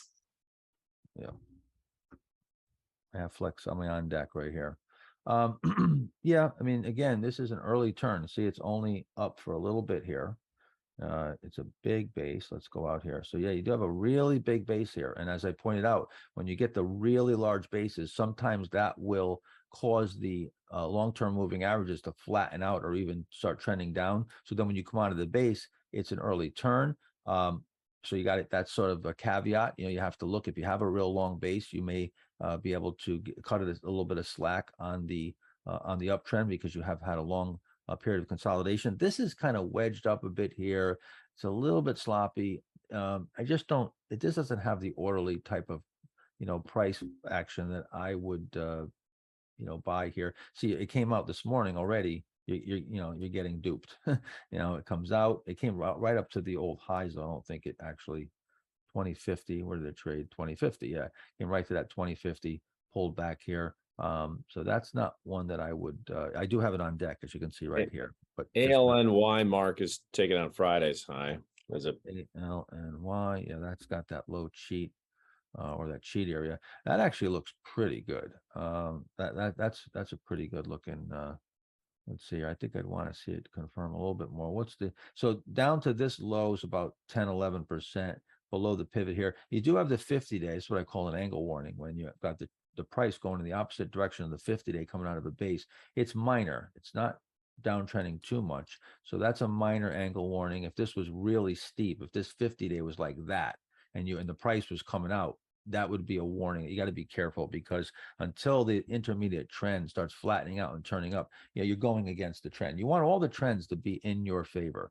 The long-term trend template, stage 2 uptrend, the intermediate term, and even the short term, you want it that day to be moving in your direction. You want all the trends going in your direction. This could come out here. This could also very easily, stall out here, or even poke its head out a little bit, and then spend a little bit more time, similar to the ENPH, and maybe just tighten up a bit more. And then it comes out, and see, that would actually look even better, right? That would tighten up a bit more, and you'd get that next iteration. So this could be you don't know. You're not going to know until in hindsight. So you've got to make a decision if you're going to buy it. Now, in a good market, now I'm not waiting. I'm buying the stock. It comes out here, I'm buying, as long as that this right here, it's about 6%. That's within single digits. I'm buying this as soon as it takes out these highs right across here. You can see if you go across the whole base, it only traded above that level on maybe, I don't know, 10 or 12 days. It only closed above it on maybe 7 or 8. And that applies to the left. It is a bit early turn, but you have this explosion here. So this was a potential, let's see here, go back 8 weeks or so. This was close to a power play, very, very potential power play, but it didn't hold up. And now it needed to form a bigger base. So this is looking pretty good here. Take this out there. I'm going to put this over here as a potential and move this up to here. So the 2, and we had DGII, of course, which is up about 3% now, acting pretty good, holding up. And you see with this platform, I can very quickly just move stocks around. That's what I like about this. I can move them from this table over here and just jockey them around. It's very, very easy to use, very quick. I'm sure there's other platforms that do this too. ADM though, so you're trading down here a bit, still holding up, but this is one that I would look to buy only if it, at the very least, would have to take out Friday's high. I want to see it get going here and start moving, through this pivot point. That would be at the very least. I would not buy it unless it can at least take out yesterday's high. So that's what we would wait for there. And ALNY again, starting to come on a little bit here. This is one where, what do we got? We got a spread, 219.78. So you got it's a little bit of spready, but it is a $200 stock. Oops, sorry about that. Just drop my pad. Let's see. I like the way this looks. Now we could bring up a Market Smith to look at it here. Whoops.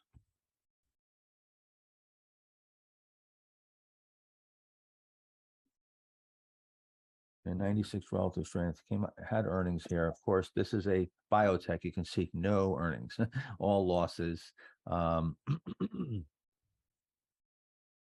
Biotechs will generally have profit margins, and they get a blockbuster drug or something, they can have billions of dollars in sales and have profit margins of 80%. You can see here the margins 80%.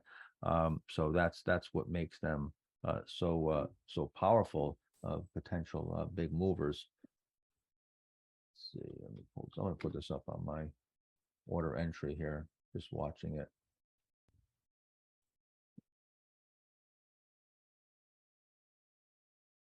Mark, you interested in anything? I'm watching this ALNY a little bit. Yeah. And honestly, I like the way everything's open right now. Now it's just more, can these stocks, stay quiet and then go higher? Yeah. Our question, people, can you just describe what you mean by staying quiet? Stock acting quiet. Just not much price action. Just opening up quiet means it doesn't open up on a big gap up or down. Volume is relatively low. You can see we've got really no volume here in the morning here. You can see even here, if you're looking at it intraday. If you want to look at volume, one thing that a 5-minute or an intraday chart is good for is ascertaining how the volume is running. I know we had questions about the volume at the particular time because you don't have the end of the day volume yet to know if the volume is up. You can look intraday and see how the volume is running. And that's what basically you want to see as the stock's moving. If you see blocks coming in and the volume is strong, this stock's holding up, pretty good here. Like I said, this is definitely buyable in this market, though. We've got so many names that stick their head out and they come right back. So I would be, I'm in the stage of trading right now with in the market in this market environment where it's all about test positions right now. It's not even really about making any big money, and it's about if I'm going to make any money and chip up, like even if I bought 1,000 shares of this and I make 10% on it or something. Okay, well then I've got that money now to finance some bigger risk. I don't want to go into that principle. That's the main thing. That's rule number one is to try to protect that principle because you don't want to be digging out of a hole, right? Losses work geometrically against you. So getting that traction and financing larger trades. To take bigger positions, I want to have some traction under my belt. Now I'm already up for the year. I actually have profits, but that money's mine already, and right now I'm in cash. So I'm coming back into the market. So I'm not going to say, well, I got X amount of profits to work with and I'm going to start risking that. No, this sort of starts all over again because now there's not many setups. I've gotten maybe knocked out of some names. The last couple of months have been difficult. So now I start that whole process all over again from that new level. Like I said, always thinking risk reward. Remember we talked about the power factor where, as you're moving yourself up and you're making these profits, you want to start protecting from that new level and thinking risk reward from that new level. And this is about as key as it can get for not only making big returns and compounding, but and because the main thing is to keep yourself from having big drawdowns and losing your principal and giving back big portions of your profits. So I think that's important, really important point, Mark, your idea of, not getting sloppy when things are good, because that is definitely, a temptation. I think a lot of folks, you're running with open profits and you think, wow, I'm just playing with house money. And that you don't really take that attitude. Well, you don't take that attitude at all. Neither do I. No. TH is moving up here about 6% now. So this this came up from this little pullback buy, which actually triggered on Friday, and it's now following through a bit here. So again, this is one you could have even started buying this on Friday, and then of course it you can see it squatted a bit. It didn't really take off, but now it's following through. Not much happening here. You can see not much up really big or down. CVI's the other one that I was looking at, but it's trading near the lows here. So definitely don't want to try to trade that here. Now, there is one thing you can do. Well, if you are trading a stock down, sometimes I will trade near the danger point, but usually it has to be turning back up. So you see like right here, it's just starting to turn back up on the 5-minute. I usually just know that because I watch how the stock is trading. But right here, I don't want it to take out this low. So just a concept, is that if you have a stop, like I'm okay with buying a stock, anticipating. If you want to try to anticipate, if you want, it generally isn't a good idea. And this type of market, it's usually a horrible idea to try to anticipate anything. And you don't usually have to, waiting for the stock to pivot. But if you were, and if you did want to buy a stock on a pullback, at least here, you're really close to this low, that should hold. You want this to hold inside. That's, the key is to have this hold inside. Because now if it takes out this low, then to break out today, it's got to have an outside day. It's just getting more and more ominous as it comes down and takes out these lows, and you're widening, you're not tightening, right? We want it to stay tight, want the volume to stay quiet. So buying it right here, you could calculate right from here down to this low, you're just a couple percent, maybe 1.5, 2%. So it is, if you get it right, and this starts turning up here, maybe the market's down today, it starts turning up and this stock ends up pivoting or even stays inside, closing the upper end of its range, stays inside. If you're at a 3 or 4% profit, 2, 3, 4% profit today, and then it breaks out the next day, and you can maybe add to it. You're coming in with a very, very low risk. So if you are going to anything that you trade, just always try to trade from the lowest risk possible entry that the chart and the math come together. And that's what we call backing into risk. Backing into risk, trading near the danger point. But that doesn't mean that you're going to go and buy a stock in a nosedive and bottom fish some stock that has giant overhead supply. You want to put these techniques. Everything should be stacked upon. Like I said in the during the program, everything that I talked about everything builds on that. It doesn't erase any of that, and you still have to have all that the previous criteria.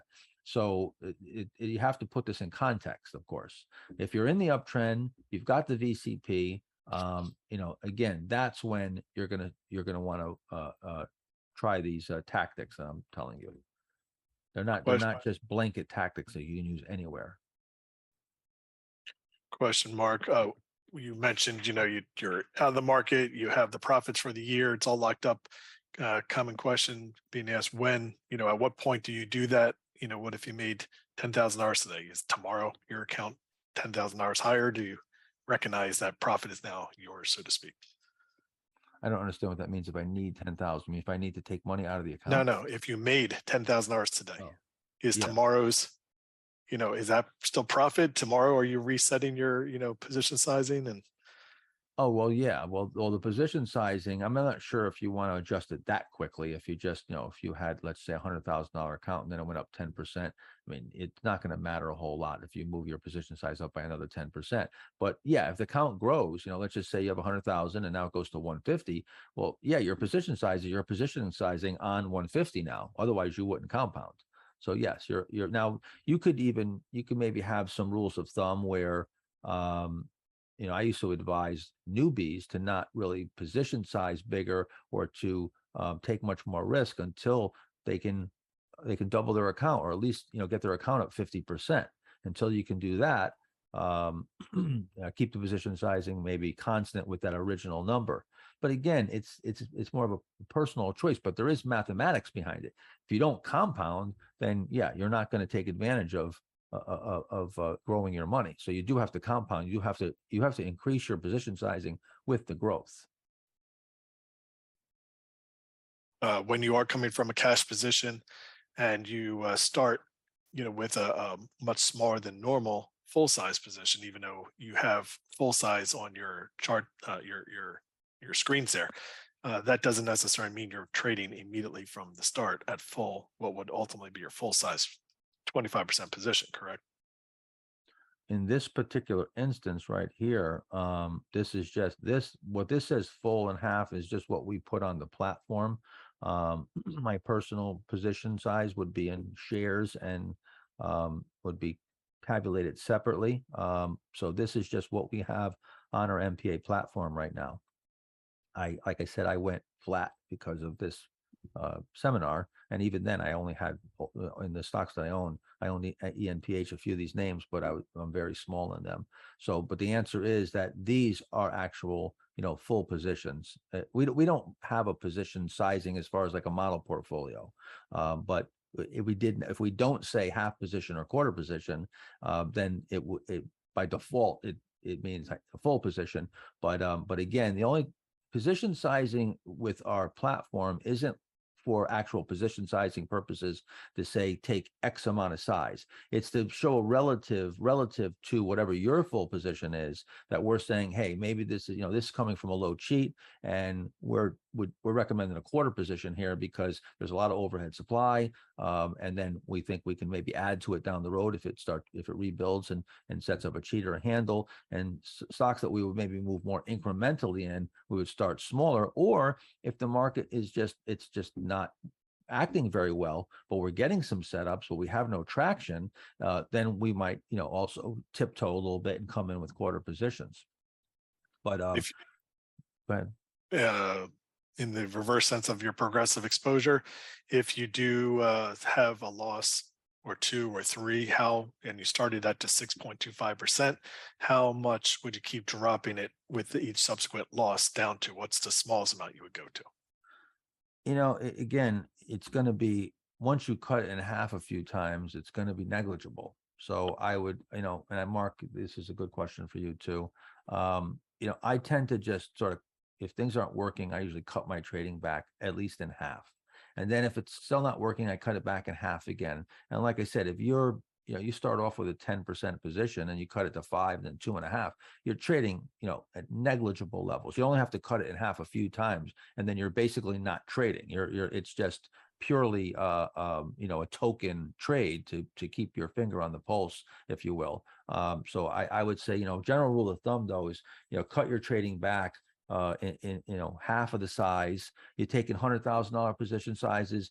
A few stocks aren't working, things are moving against you. All right, maybe take cut it in half to 50,000. Those aren't working, 25,000, 12,000, and just keep cutting it back until it's so small that maybe you just stop trading. And again, if I were to lose a couple iterations, I go in there and take a few trades, they don't work. I take a few more, they don't work. I take a few more, they don't work. I'm probably going to just stop. I'm going to stop trading, and then I'm going to watch some trades for a while and wait to see. That's going to be enough evidence, and I'll probably see on my watch list and the names that I'm watching. There's going to be, everything's going to start failing because, again, I have good techniques. We're starting to move up here with this. I'm just going to buy 1,000 shares here. So I just bought 1,000 shares of LNY. And I'll give it a little room here and see what happens, see how it acts here, see if it can break out. All right, so I bought 1,000 shares, ALNY. My stop now, again, I didn't tell you a stop, but I already know in my head my maximum that I'm going to give this thing is the low of the day right now. I've already made that decision. I maybe should have told you that ahead of time, but low of the day is where I'm drawing the line in the sand right now. Now it depends. Let me see how it acts here. And the more it goes up today, the more that low of the day would be something that I would want to enforce. I mean, if this does this today, and just blast off, well, now a full reversal and coming all the way back down would be pretty ominous. But I don't want to risk much on this. So I'm going to just try to get it right here. Let's hope that this just moves right from here. But I like the way, you see, it came out and then it pulled in a little bit and it didn't reverse much. It stayed strong. And now it's starting to follow through a bit. So you can see a little bit of volume coming in here. That might be some of you, buying this too, and we might be pushing it a little bit, but we're not going to have much of an effect. I can tell you that, and we're certainly not going to be able to hold it up. So we'll see what happens here. That's just a good example too, Mark, where you draw the line. Is that you? Is that you muscling? Are you? No, that is not me. That is not me. No, I was just going to say it's a good example though. Of, if you draw the line on this one, you're taking out a good chunk of the supply, like we showed, in over the last 2 weekends. And this stock is, making the turn here. It should, there's not much supply if you look left. Yeah. This looks really good. I mean, this is really set up quite nicely. Biotechs, the biotech group was really looking really promising for a while, but it's been fragmented. There's not a lot of stocks that are working well, even though you got a lot of stocks that are blast off, but there's still a lot of volatility. They're not coming out of bases really well. Even a lot of the power plays have failed. So we're in a bear market, and it's just a difficult environment for any group at this point. So until we can get better action, and we could get an indication that maybe we've morphed into a new bull market here, you just got to be prepared for a lot of these stocks are going to fail. O'Neill has in his book, I forget what page it is, it says a loud warning to the wise. You should read that. And it basically says that, with in a bear market, all this stuff, coupled with handles and pivot points and everything, don't work, or don't work a lot less of the time, and you're going to have difficulty. It's not that it doesn't work, it's just not the right time. And that's where it's so important to use progressive exposure and to realize that there's times where you need to be in cash, and you need to be sitting on the sidelines. And we come in and we take these test positions, and once we get that traction, I can assure you, if we're going into a new bull market, it's going to last for a while. So you don't have to ring a bell and get fully invested in the first day of a follow through day. Or now some of the better names might take off even before the market makes its final low, and that's why you want to incrementally entertain some ideas early on, and then as things pick up and things improve, you can add some names. So this is acting pretty good. See, again,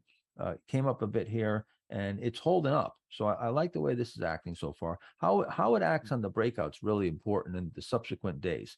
That's why we went over the violations and the confirmations. Those first few days are really important to watch. How it acts during the day. And I should point out, the confirmations and violations, you could watch a 5-minute and you want to see the same exact thing. So far here, we've got, since you came out of this little base right here on the 5-minute, this intraday this morning, you've got 1, 2, 3, 4, looks like 5 out of 7 days, 5 out of 8 days up, or 5 bars, if you will. 1, 2, 3, 4 good closes. So the same exact thing you'd want to see on the intraday if you're shorter term oriented, or you want to get an indication how it's acting from the breakout. You could take a look at the 5-minute and apply those same confirmations and violations. I generally don't look at the 5-minute, so I have this up for you guys, but I usually just have my weekly up here and not even looking at the 5-minute unless in pre-market, just to see what's happening with the stocks. You can see the market's turned down here a bit. So we're yeah, not much though. We're just sort of pretty tight range here today in the general market. TH is moving up a bit more now, up 7% or so. So that's the only star performer here so far. The DGII stalled out and hasn't been able to really follow through much. That's what I kind of suspected would happen here. Yeah, not much. You can see it just really sort of a flat market. HP, the energy are coming off here. So we're looks like we're going to get a bit more pullback here on the XLE, and then these individual stocks in that group, I would look to those. You can see like HP got a big base here, forming this right side. I know Oxy is also got a big base. See, so you need more tightness here. See how it got tight right here, but then now it's leaking off, and so it needs more time. They're just not ready. But you got nice big bases here, so you may get another move in these energy names, but it just doesn't look like they're price ready just yet. Question, thoughts on VWAP? One question, somebody's asking if that's what you're using there on the 5-minute, as well as ATR. Yeah, I don't use ATR and VWAP. I did stick a VWAP on here at the behest of my, if that's even the right word, of a friend of mine who we were talking about VWAP and just talking about it intraday. I put it on. I didn't take it off, but I don't even look. VWAP means nothing to me. It means absolutely. And I know a lot of people use VWAP. I think it's probably the most overrated, useless indicator, if you want to call it that, or reading that you can use. But again, if it works for you, if you have a way of making it work, absolutely, you should use whatever works. Arch Crawford used to use follow the stars and use astrology. If that works for him, God bless him. I don't know how to use VWAP to make it work for me as far as adding, being a creative and adding any value to what I do. Again, like I said before, I try to break it down to what's necessary. Is it necessary for me to have this indicator or this other screen or what I want to take it down to the least amount of moving parts, to only what is absolutely necessary, and make the whole process as simple and straightforward as possible. That's really the key that you should be trying to accomplish with any strategy, is to bring it down to the and with anything. I've been in a lot of sports and over the years, and of course, I have a mindset book about performance. It's breaking it down to those things that are most important, and really breaking, if you break a baseball swing down or a golf swing down, that's what they say, to break down the swing, to break the swing down. You're trying to break it down to its individual parts, and then bring it down to the least amount of moving parts, and find out what's the most important, what influenced the outcome the most, and get rid of all that noise. Same thing with this, and if you've got the skill to read the charts and to understand the fundamentals, you don't need much. You don't need much. It's right there. Everything's right there for you. But there's a lot here. It may seem simple, but there's a lot here. There's a lot for someone who doesn't do this. This is like EKGs and looking at all these sine waves, and it is complex. Vertex is being asked about, and BOX. Yeah. So I've been watching Vertex for a while. It's just not much. There's really no power here of it coming out. It's been a little bit volatile. I'm just not ready to buy this here yet. I would like to see it tighten up a bit more. I mean, you could have been buying it on Friday. So I would maybe start a position there. What was the other one? BOX. Box. Yeah.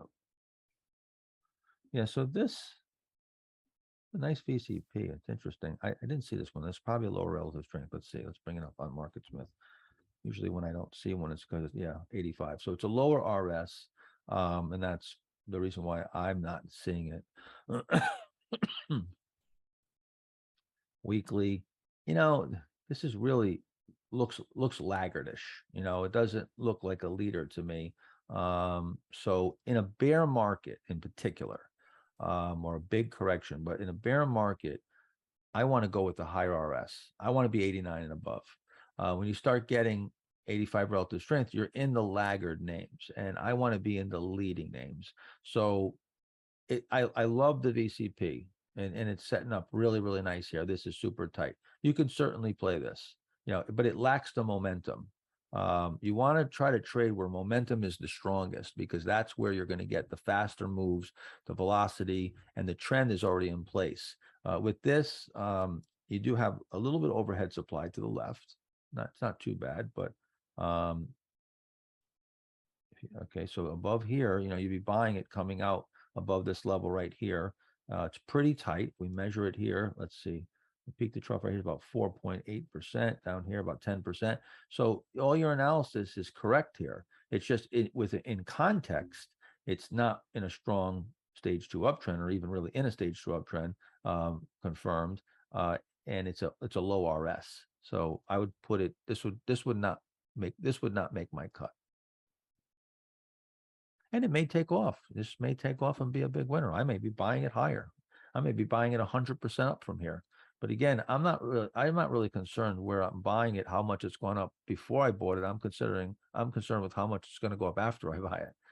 I don't care if the stock goes up 1,000 points, as long as after it's trading at 1,000, it goes to 2,000, and it goes up from where I purchased it.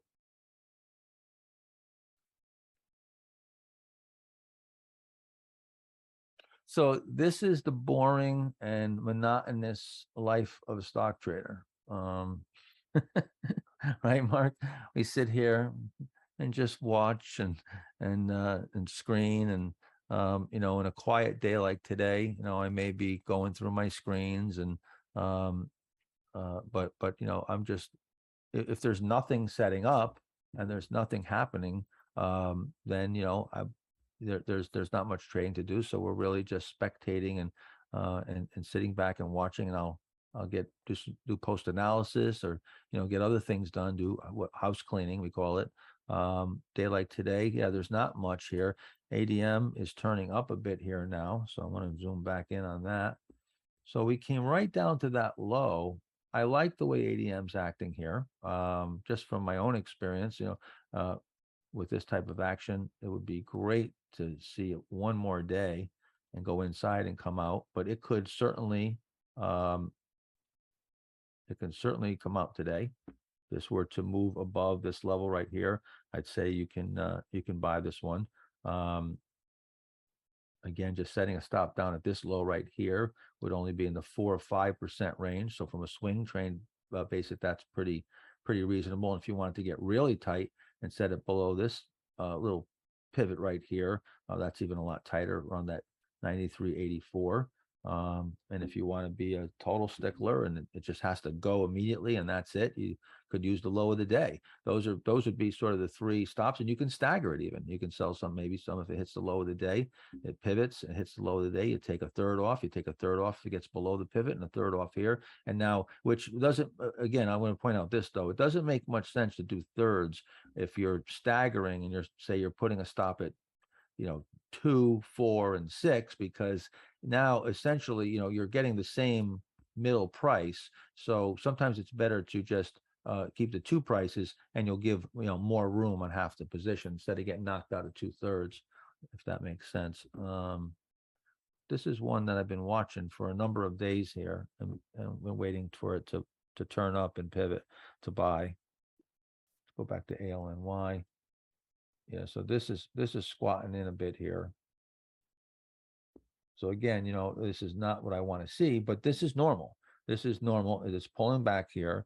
And again, you can look at the intraday. If this was daily, and this broke out on a daily, would this be normal or abnormal? This would be normal. This is not acting. This looks like just a natural reaction right now intraday. If we can get back into new high ground here, then you'd have tennis ball action, and it's acting perfectly fine. So like I said, the intraday is just as valid as far as confirmations and violations. It's pulling back a little bit here. So far this is normal. I don't like the fact that I'm down. Well, I was down about 1,300. Now I'm down 800. I don't like the fact that I'm negative, but it's still within the confines of acting normal. This is one too that I might be willing, if this could move to new high ground now, let's just say, we turn up here and we take out the highs, it's still within the range. If it's still within, say, 1% above the breakout, and I've moved in a little bit, but it hasn't yet gotten past that pivot point by more than 1%, and it takes out the highs, and now we're maybe coming in around that 1%, I might add to it. That's where, because it's confirming, it's acting well, it's pulled back, it's squatted intraday, and it's able to recover. So now again, in that direction, I'm going to buy a little more at a higher price, not a much higher price, a little bit higher, but I'm getting that confirmation. Why would I want to add? The stock, I buy it, it tries to break out, starts pulling back. Why would I want to add and it coming in on me? It's not confirming. It's not going in the direction that I expected. So I'm adding to a stock that I'm wrong on at that particular point. So I'm always adding at a higher price. 99% of the time, adding at a higher price. Let's see. Mark, did you buy this too? Did you buy some of this? ALNY, no, I did not buy this. Okay.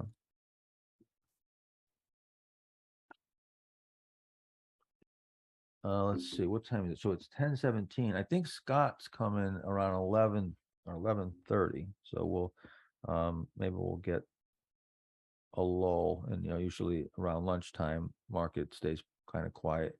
And we'll go over Market Smith. Bob, let's get to some questions, and also Yep. I'll probably pull up at some point, usually on this live trading day, I go back to the workbook, and so that daily routine slide, but I kind of went over that already. I pretty much went over that. There's a couple things in there that I leave out and I skip, and then I go over it. If we have enough time, we'll do that. But I can tell you right now, it's not material stuff. It's you're seeing it anyway. But we can go back to that. Any questions that we want to go over? With regard to what we're talking about here. CPRX is another name. Okay. Again, this live trading, we're dependent on the market conditions. It's only on one day, so we can't force the trade setups. Sometimes there's setups where some years where we had some nice setups and they just blasted off and things were running really good. It was some years we had some good intraday setups, and a couple of years where we had nothing. It was quite boring. So this is one that is also one that I've been watching. It's a bit sloppy here. This is one that I was pointing out to our members over here on 11/7. And I think that was the spot at which you could have bought this from that cheat area. Now it's setting up pretty good, but I want to see if it can hold, maybe tighten up a bit here. If it can tighten up a little bit more, maybe buy this coming above, started above that 16-ish level, and then add to it if you can reversal recovery. But I still think this is a little bit erratic here.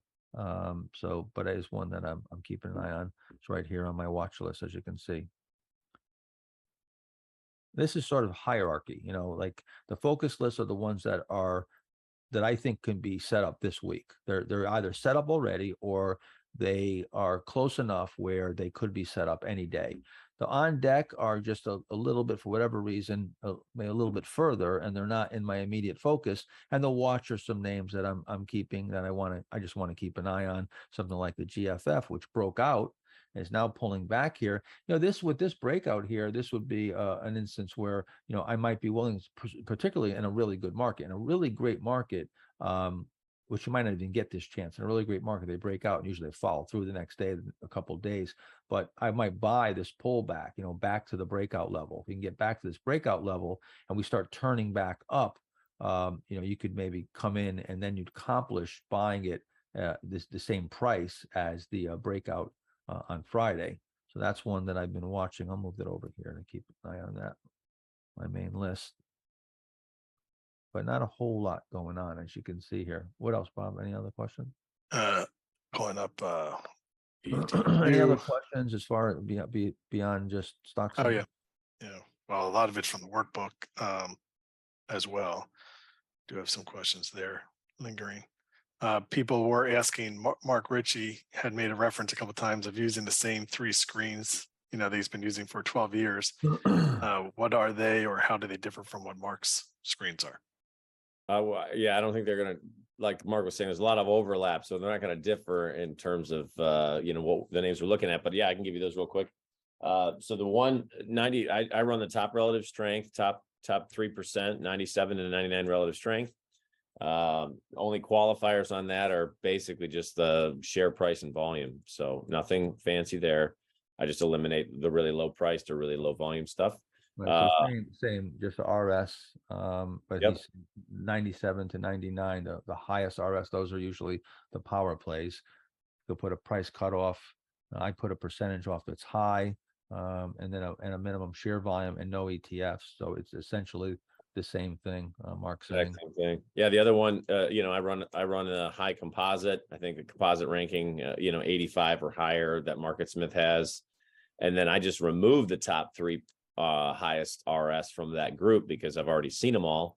I run that, and then I run an IPO screen. Basically, here's your composite screen. I just want to show you real quickly. This I have set at 68 to 99. And you can see there's a few other things here that I added. I added no more than 10% below the 50-day and 7% below the 21-day. You can put this in your screening. The reason why is that when you get to the low cheats, sometimes you'll be below the 50-day. And you can buy a stock below the 50 as long as it's not. I used to use 8% as a cutoff. I've raised it to 10 because I like to get a heads up. And so if it's below 10% below the 50-day, you can still buy it, but usually those are, I'm buying from the cheat in the low cheat area. And I also found the 20 or the 21-day, you don't want it to be too below that as well. So this adds a few more parameters to keep them in the shorter term, intermediate term uptrends, if you will. Percentage off the high above the 200-day, at least above the 200-day. So I just added a few other criteria in here. An RS 89 to 99 with the comp rating. So this is sort of what Mark's saying, except I added some additional criteria here. But go ahead, Mark. I just wanted to kind of show the similarities between the screens. You're not showing your exact screens, but yours are even more simplistic. Yeah, they're pretty bare bones. And then, yeah, I mentioned the IPO screen is same idea. I just anything that's IPO'd in the last 2-3 years, RS of 70 or higher. Yeah, so mine is right now I'm running it to 2021 on current price and RS 25 or higher. But again, pretty much the same, just looking at all the IPOs and then sorting them in as IPO date. So, if you just run the trend templates, and if you don't have Market Smith, you just run high RS, IPOs, you're going to see pretty much every stock that you're going to want to see. You're going to see the stocks in an uptrend that have the relative strength. And then from there, you've got to start looking at the chart and at the fundamentals and going through what we have, what I went through in the workbooks, categorizing the company, decide what kind of company is it, and that's what's going to put the earnings, the fundamental picture, into perspective. Turnaround situation, you want to see big earnings in the recent quarters, right? Biotech, you don't really need earnings, but you're going to want to see a super strong chart, usually power plays and the charts that are really strong. Cyclicals have inverse PE cycles and earnings. I laid all that out for you as far as categorizing, and then looking at the earnings, sales, and margins, looking for the acceleration, and putting all this together manually. Because again, you can run all these different screens. I got a bunch of different screens. I fool around with these all the time. But if I run all these screens, you're going to get the same names. You're just going to get a narrower list or a bigger list. Now, if I start taking stocks that are in downtrends too, and stocks that are 50% off their highs, then I'm looking at the whole market. I'm not willing to buy those. I'm narrowing it down to the stocks that are in an uptrend, trading within a certain percentage of their 52-week highs, and that is my universe. So again, we're going to get Mark and I are looking at the exact same names. Each morning, we compare lists, and we're almost identical within one or two names. Got a lot of questions. Actually, quick reference. I'm sorry. IMGO. IMGO. Yeah, being acquired by Merck today, it's up 100%, but that's not going to become a power play likely when you have a buyout, right? That's Mark? an acquisition or a buyout, proposed merger. Yeah, we're not going to mess with that. A lot of questions we're asking about gaps, how you handle your stops. LNY is moving up here, so hold on. Just we're up 2%. Okay, I got a little bit of a profit here now on my position. So far acting good. I like the way this is acting. So you see here, it's looking like a natural reaction. So the same thing that we would look on the daily chart. We want to see, we had a couple bars down. It's 1, 2, 3, 4. I'd like to see this get back into new highs in less bars than it took to get down. And again, I want to make sure I point out that I do not look at this. Like, this is not how I gauge. I watch the stock and I just watch the daily. I don't even really use this, but I am for you right now. If you want to look at it this way, that's fine. To get granular, this is the way. If I were to use an intraday chart, I would use a 5-minute, and I would just look at it, look at from the breakout and just see how it's acting. But this could throw you off too, because what will happen is you could get it to break down and act abnormal, but it's still on the daily. It's fine.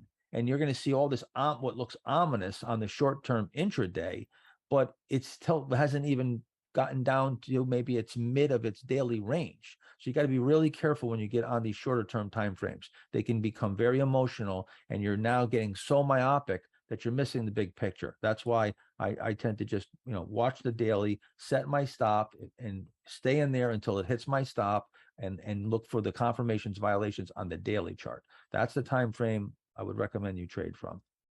But for today's purposes, and showing you that this is timeless, and be able to read this and get more activity, we're going to look at this 5-minute. Let's see what happens here.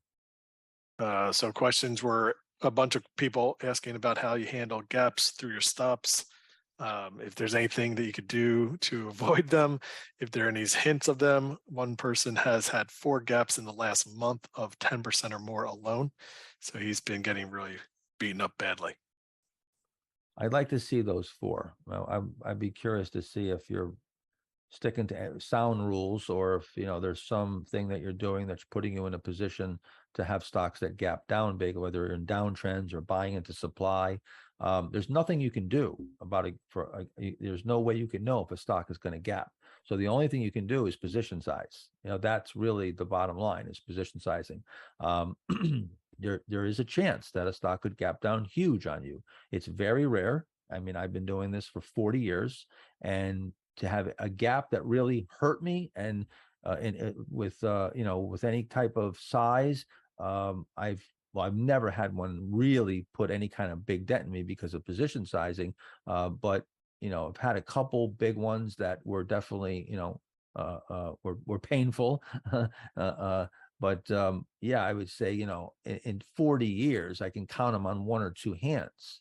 So I don't know. How about you, Mark? I mean, as far as big gaps against you, I've had a few, nothing though. I think the worst gap I ever had, I think a stock gap down 40% maybe, but it was a really small position.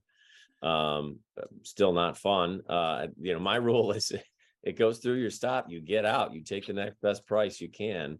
I will on occasion, let's say my stop is at 100, and the stock gaps to 99. I might give it the low of the first minute or two, but even that's with the understanding though that I am getting out. Yeah.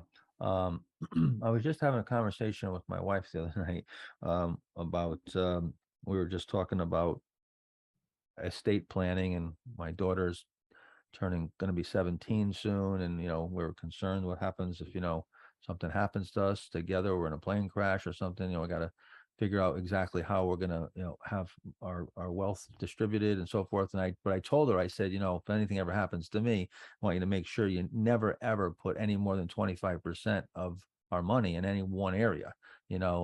So sort of the same 25% position sizing. I told my wife about our entire wealth, because again, even if let's just say it went to zero, you put money with, who knows, someone's managing her money, she trusts somebody after I die and puts quarter of the money with someone, and they steal it, they run away and steal it all, you still have 75%. You can recover from that. It doesn't take down the ship. Same thing with trading. 25% position, the chances of a stock going to zero that quickly without you being able to stop out and mitigate the loss is near zero.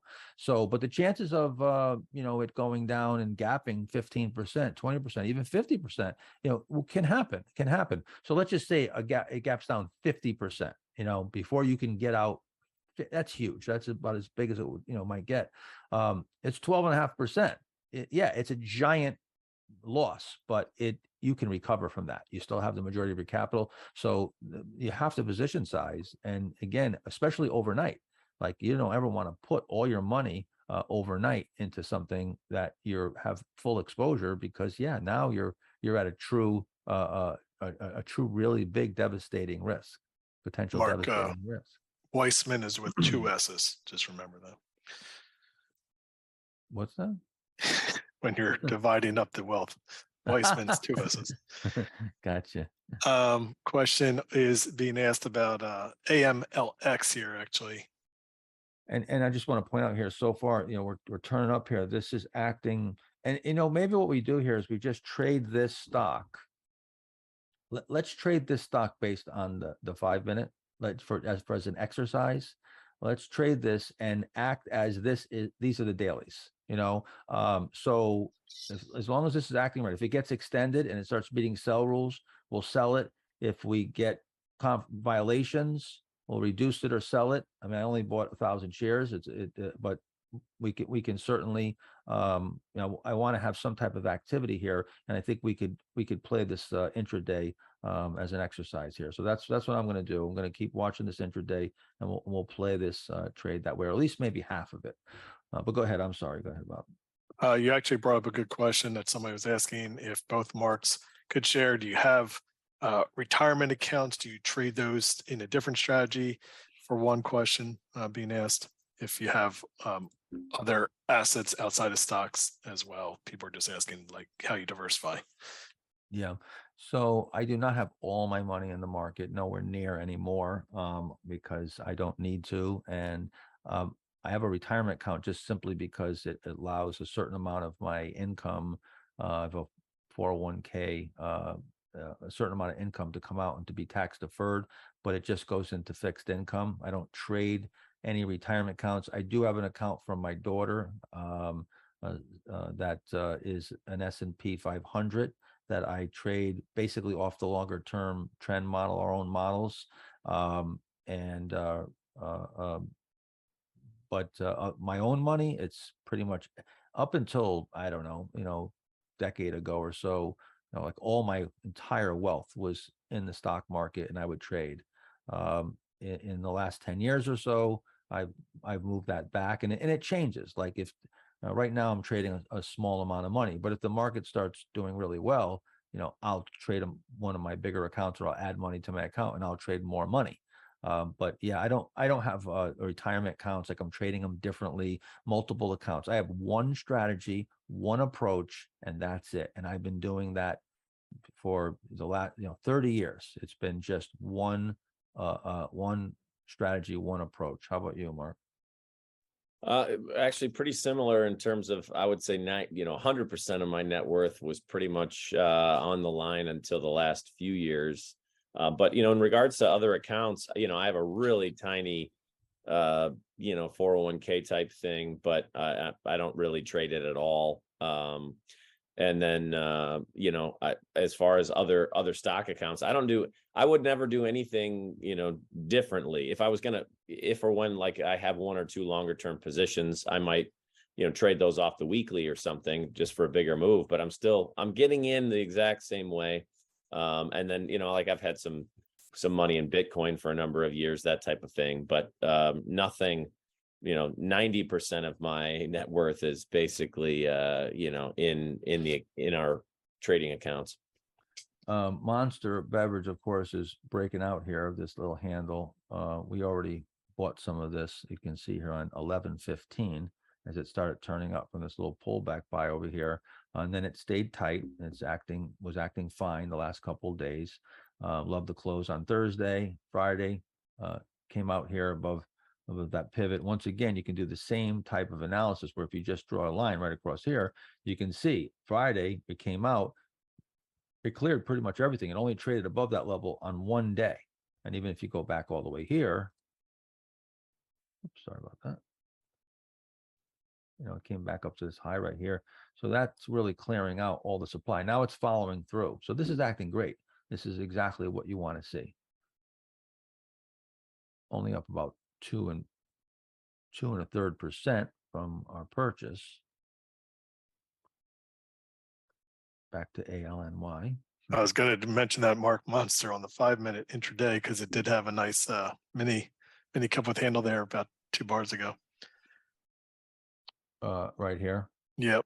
You see how even on the 5-minute, you see how this is coming from a little cheat area right here. You see, it doesn't matter the time frame. Every time frame is going to go through these same iterations: the volatility contraction, the low cheat, the handle. It doesn't matter the time frame, because this is the law of supply and demand on display. It is timeless. It doesn't know any time frame, and it will work for the end till the end of time, until gravity stops working. It's the same thing. It's like the law of gravity.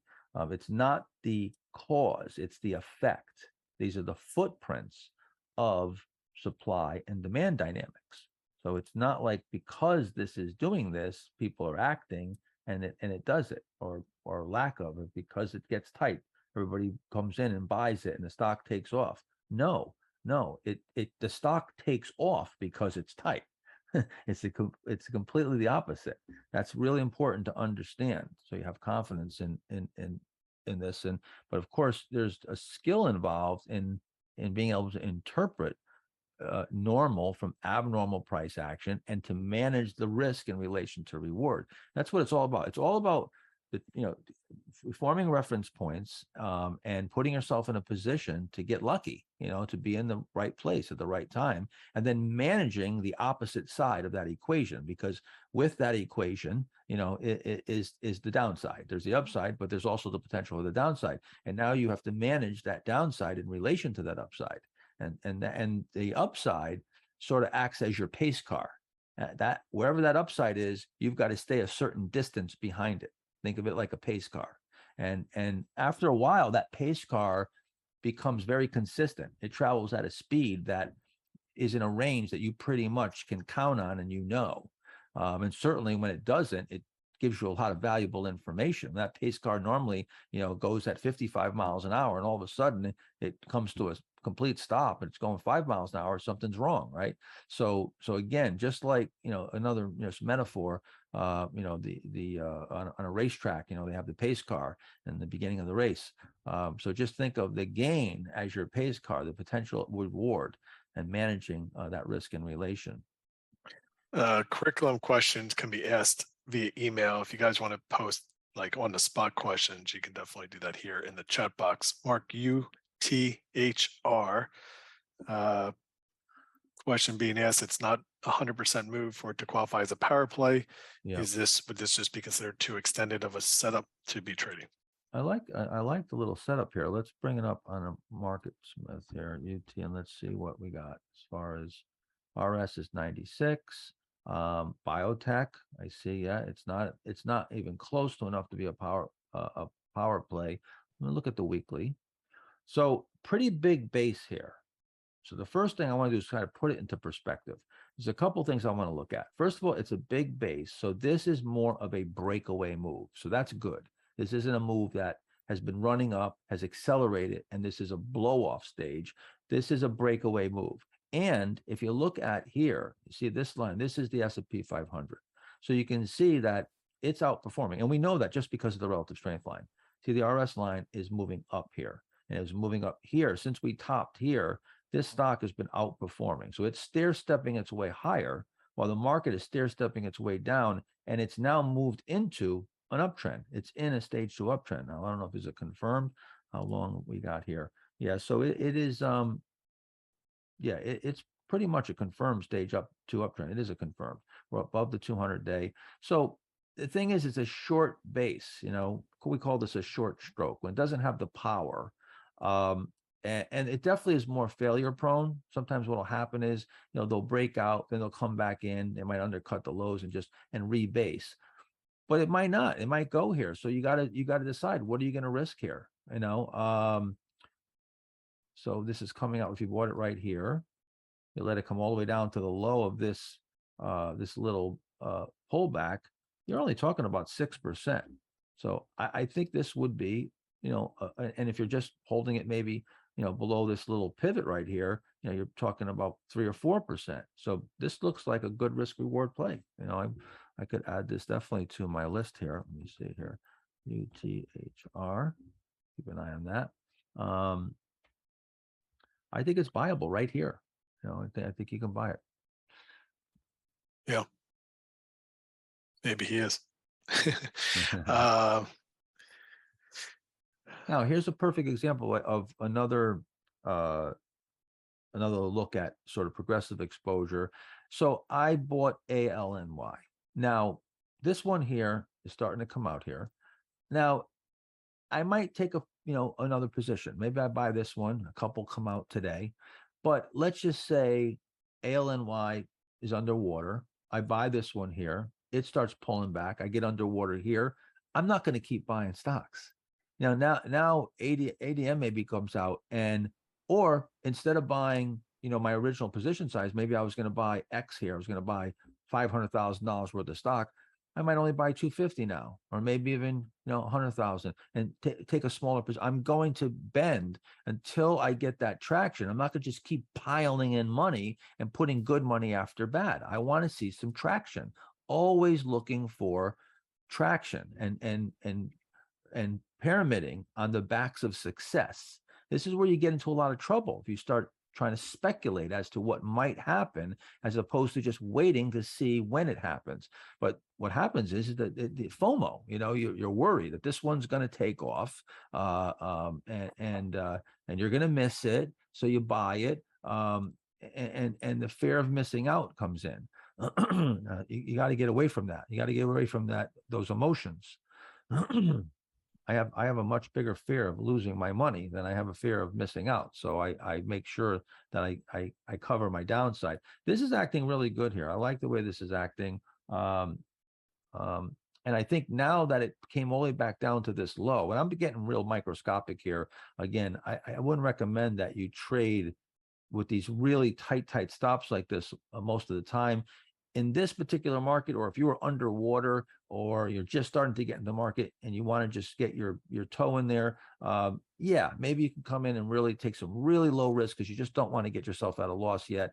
But you're going to choke the trades off. You're going to choke off trades that may not stop you out and go on to make bigger moves. So just realize that there's a trade-off. When you get real tight on the stops, you're going to be stopped out a lot more often. Now, if you got a reentry mechanism, that's fine, but it may not reset in a manner that you're going to be able to buy it from a low risk entry point again. So let's see here. So today's low is 90, 94.17, 94.11 the previous day. Attention, an alert target has You been can see that's reached. starting to come out here on ADM. I'm definitely I'm gonna buy some of this here. So I just bought. Let's see here. So I just bought 5,000 shares. So I went a little bigger on this one. So that's about a $500,000 position. So with this one here, now let's just say that position size is huge. That 500,000, whatever the number may be for you, it might be $1 million, it might be 50,000. But let's just say this is uncomfortable for me. This position as far as taking a lot of risk, and I'm just trying to get it right. So I'm up right now. I'm up about what do we got here? I'm up about. I was up about 2,500. Now I'm up 1,600. I could finance right now, as it's moving here. If I take a really big position, I want to take it down to 1,000 shares. If I sell off 4,000 shares of it, I'm going to finance a lot of my risk. So I'm going to sell right now. Boom. I'll go. So wait, hold on. What did I just do here? Okay, I hit the wrong button. I didn't sell enough. Order filled. All right, so I sold 4,000 shares out of the 5,000. Now again, I'm doing all this really fast here in shorter term trading just to illustrate points. This is way too quick. I just want to let you know for swing trading. But now I've got 1,000 shares on, right? I got in at my average price is 95.81. I took a little bit off. I put a little bit of profit in there. So now I've financed some of the downside. If this comes in on me now, I put a little money in the bank. You could mess around with these numbers however you want. If this stock were to take off here over the next couple of days, even let's say a few days, this stock, it holds up today. You hold it for a couple of days. You got a pretty good sized position, and now you're up 7-8%. Your stop is at 5, 6, 7, 8% down here. Well, you sell off half of that position. You've free rolled it. But I'm trying to free roll it right now intraday.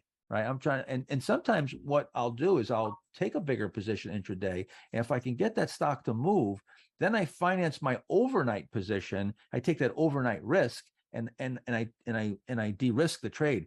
Always trying to de-risk the trade. I just want to get myself in a position to have the upside with the least amount of downside, or maybe even no downside at all.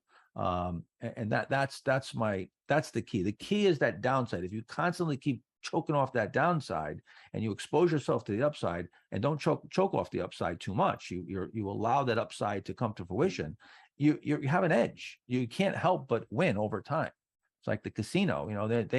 A casino operates on a 0.5 to 2% edge in any one of the games, like in craps or blackjack. The edge is just a 1 or 2%. All right, but you're rolling that over. The casinos build these palaces based on that because the odds are with them over that distribution curve. Your odds can, in this particular business, your odds can be shifted huge in your favor. I mean, just monumental. Statistically speaking, if your odds were, you had a 10% or 20% edge versus a 1 or 2% edge like the casino, it's an astronomical edge. And you can create that. But you've got to get off of the worrying about the upside and manage the downside. That's why what I'm doing here is just to try to illustrate the concepts of risk first, of covering your ass. All right. That's the main thing, is the concept. And then, okay, I get some profits. And now let's just say ALNY ADM start taking off here. And here's a perfect example. I'm down $1,000 on ALNY. So I've actually cushioned that a bit. With taking the ADM profit, I cushioned that a little bit. So at the end of the day here, if we were to close out right now, I'd be flat. And I have one stock that is not up really at all, and another one that's down. I'd still be flat here. I wouldn't lose much money. I took a little off the table. I cushioned a bit. Same thing with ALNY. It runs up here. Maybe I take a little bit off, and now I put myself. I've got that option. See, you create those options. Once you get at a profit, it creates options for you to start de-risking and free rolling. Now, if the market, and you might want to even, explain, Mark, how you do this, but I know a lot of it's the same, obviously. In a really good market, let's just say everything starts ripping. We had a question before: do you go right to that full size position? So all this, jockeying and covering our downside so carefully, we're not going to do this, because now we want to put those big positions on and give the stock. We want to keep our position, want to keep our position sizing, but that's after you've got some traction and you've got some evidence that the market's moving in your direction. Right now, again, we're in a bear market, and look here, the market's down here, right? Nasdaq's down 1%. You see, I'm not looking at the market. The market's hitting new lows here, and I'm over here buying breakouts. I'm not looking. It's not concerning me, and again, if the market was down 1,000 points today, if stocks were breaking out, that would even make me more interested in them, because that means they're performing amazingly in a down market. So I'm looking at the stocks and I'm gauging it. I put my toe in here on a few names. If they start working, I'm trusting the stocks. I don't care what the indexes are doing. I'll look at the indexes at the end of the day, and I'll take that in relation to how the stocks acted and see if there's distribution. Now, if we start getting distribution days on the Nasdaq and the NYSE, fine. But what are the stocks doing? If I'm getting a bunch of stocks that broke out and there's pivot failures and I'm getting distribution, okay, well, that makes sense. Everything's not working, and I'll bend to that. But I'm not going to let the Dow 30 stocks dictate what I do with my trading, when the individual stocks are the real market. So again, ALNY is still acting fine. See, it's just building a little base here intraday. Still, if this was a daily, it would not have given me any indication here that I'm in trouble or I need to sell or there's any violations. It's still acting perfectly fine. ADM, let's see, intraday. So we've broken out. You got a little cup with handle here, a little V-shaped. Now you're pulling back, right? This is your first pullback. This is where the rubber meets the road. If this was a daily, we don't want to see this crashing in here now and giving all the gain back. And so we got to watch if we get any supportive action here. This would be, if you're watching a daily, this is right where, you might come back into the breakout. That's perfectly natural. And that's where we want to see some support. So it started to squat. You got an outside day here. This also, now that we, actually, it's not, I was right to the penny, wasn't it? Let's see, 17.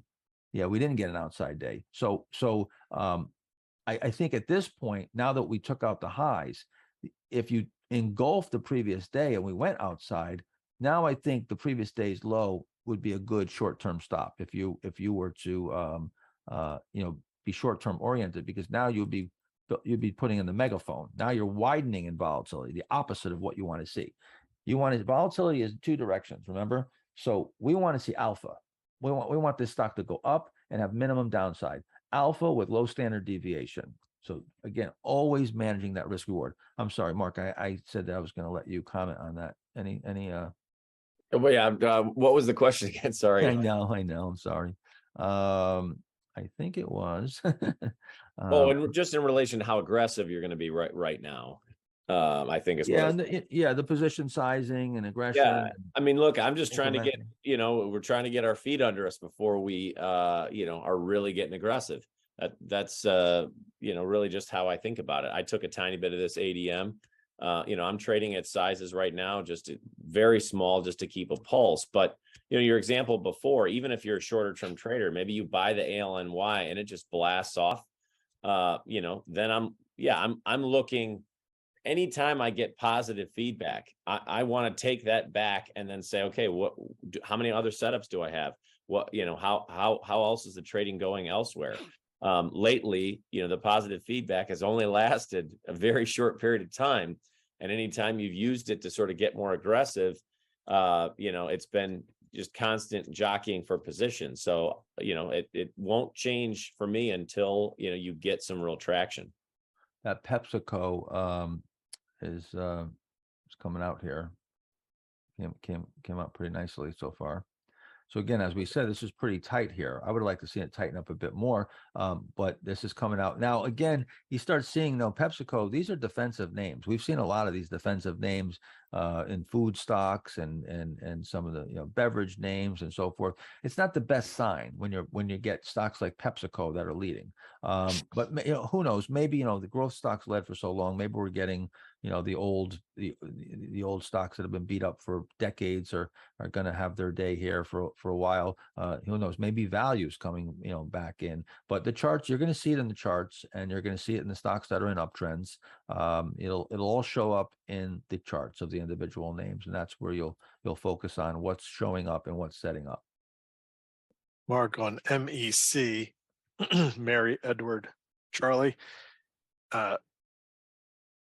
Basically, a question being asked if a power play can happen from a stock just running up like this as opposed to like a big gap up. Did you say NEC? Mary, Edward, Charlie. Yeah. And then 2, so can a stock be a power play even if it doesn't gap up 100, that makes that big move? It can't be a power play unless it goes up 100% in within 8 weeks or less. So it has to go up 100%. I mean, if you want to call it, if it's 95, 93%, that's close enough. But about a double in 8 weeks or less. So if we measure from this low right here, this is just pretty much hits 100%, 97, 98%. Problem here is that you've got a gigantic decline, and you're not even turned up in the 200-day at all. So it's just trying to flatten out here. So you are going, and it's a lower price stock. So I would be careful with this. This is one that could very easily come in because you're going counter trend now. I would want to see the 200-day, and it's such a steep, look at the 200-day, how steep it is. And you've got a lot of supply here, big giant decline. Where did this go down here? This came off, 75%. So yeah, be careful with this one. This isn't the best looking power play. Damien's asking if we were in a bull market and market's trading well, is there any stock he would take a full position on? And I'm not sure if you mean his entire portfolio or if you mean a full position. He takes full positions all the time. But yeah, I wouldn't, if you say a full position, meaning the whole portfolio, I wouldn't take a full position overnight. Certainly not with the amount of wealth that I've acquired. That's taken me 40 years. But, again, let's just say, even if you were, I first started out, I had a couple $1,000. The account that I grew that ended up being my track record and that Jack Schwager audited, started with $32,382. So that, if I lost all that would have been, at the time, it would have been my entire account. However, I could have went and worked and saved money and replaced that, so you got to think of it in also dollar terms. If you've amassed tens of millions or hundreds of millions of dollars, you can't replace that overnight. That took me a lifetime to get to where I am now. So that has to be taken into consideration. Let's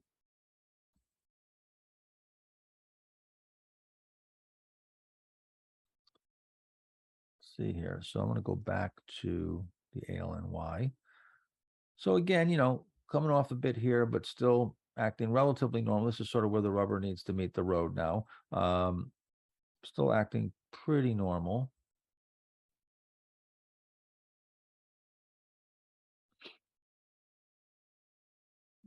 It's the market's down here. We're definitely going in. You're seeing there's not a lot of green. There's not many stocks up big. So it's definitely a market today that's not getting much traction.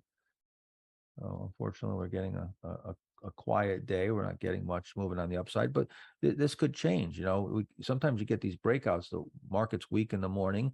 You get breakouts. They hold, they squat, they don't stop you out. And then at the end of the day, the market comes on. You get a rally, and all of a sudden, the stocks that broke out take out the highs, move higher, get good closes, and other stocks that were setting up break out on the heels of it. And at that point, then I might take another position or two. Again, coming back into the market here, I'm willing to take 5 or 10 positions, but maybe they're small. If I take 5% positions, I've got 25% exposure. And that would be sort of my first toe in the water, is usually about 25% or so. And then if things work, I'll usually move up to 50. And then from there, I'll make a decision whether I want to go jump right to, fully invested. If I've got the ideas that are available, or maybe 75, I start trying to get myself to a more aggressive posture.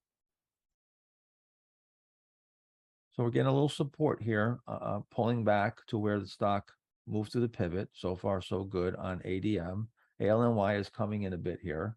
This is now, I'm at my biggest loss in the stock right now. So that certainly gets my attention as far as where I am. It's hitting the lowest level since I bought it. It was holding above my purchase price, and now it's moved below my purchase price coming in here. So now if this was a daily chart, yeah, this is getting a little bit ominous. You're getting that first pullback. But here, if this was a daily chart, this would be already went through 1 and 2 natural reactions. So this would probably be anywhere between an 8 and a 20% move. So you might have already taken some off. Again, like when we compress this, you have to realize that you're compressing the time frame, and now you've got to trade this in really small increments now. So what would seem like, oh, I'm not going to take the profit here. It's only, I'm up $1,000 or whatever, a couple of thousand, it's 1 or 2%. Yeah, but you're trading that shorter term time frame. That could be, on the chart, that could be the same as if it was up 15 or 20% on a daily.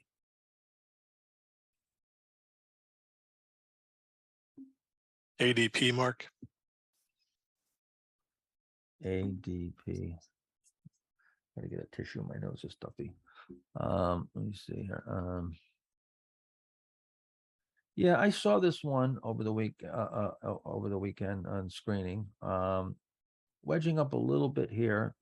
Again, I think this is sort of a kind of a defensive type name. ADP. It's acting okay. I think I wouldn't rank this aces or kings, but it is wedging up a little bit here. But on Friday is where if you're going to be buying this, Friday was the day. Now you're starting to follow through here, so it's buyable.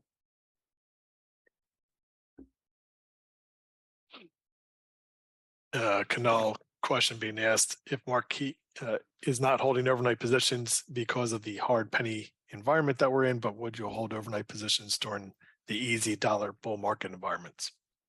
Oh, absolutely. I'm holding overnight positions now at times. I'm just not holding large positions. So I am holding overnight positions during this market. And Mark Ritchie is also. But we're not taking any big risk, and I'm trying to finance my risk if I can. Like I said, if a stock runs up and I buy it and it runs up 7 or 8%, I got a big day. Sometimes buy some of these names and they pop real big. I will maybe take some off. Often I'm taking some off and financing some of the risk overnight, depending on the situation. But I am holding overnight. Just I'm not willing to hold any large positions overnight right now. Question being asked: when you take a swing core position and you trade around it on a shorter term basis, do you consider all that activity to be a single trade, or would you consider the short term trading for one strategy and the swing trading for a separate strategy for your trading results? It's really how you want to calculate it. I mean, if I were to pair them into a trade and I bought a quarter position, then moved it to a half, then moved it to a full, then moved it back to a half and traded around the position, I would consider that one trade and sort of net it all out. But if I'm in and out short term and I've liquidated the whole trade and then moved in again, I would consider those separate trades. But that's really, sort of how you want your accounting. We do have on our own software, one thing that's unique about the software that we have with our trading logger is that you can go in there and put quarter, half position, put all different position sizes, and it will net it all out as far as the average cost basis and everything. It's kind of unique in that way. And then you can also decide which shares you're disposing of when you sell and match them to which pieces that you bought. When you have So L based and on Y your has now come down to where it's almost flat on the day here. And again, not super ominous, but this is definitely on a daily chart. Again, you're definitely correcting now. And this is not natural now. See, this is not natural. Now we've got, let's look at it as if it was a daily. 1, 2, 3, we got 4 lower lows, right? So now we're coming back. Here's the breakout. So you're getting a full retracement now. So if you didn't already sell into this, let's just say this was a 20% gain. Well, I'm not going to let this come all the way back down and put me at a loss. But I bought it higher here. So I'm already at a loss. But I'm just saying, if you were buying it, out of this base, if you will, and now you've got the lower lows and your natural reaction did not hold up. So again, this would be getting some violations now.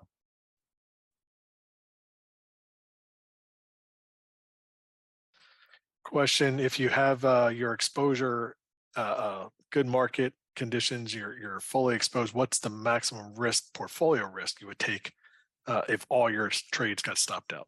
What's the most amount of risk you're comfortable taking? I'll let in you, market routine? you haven't said much, Mark, so I'll let you talk to that one. So are they asking, assuming you're fully invested? Is that the question, Bob? Right.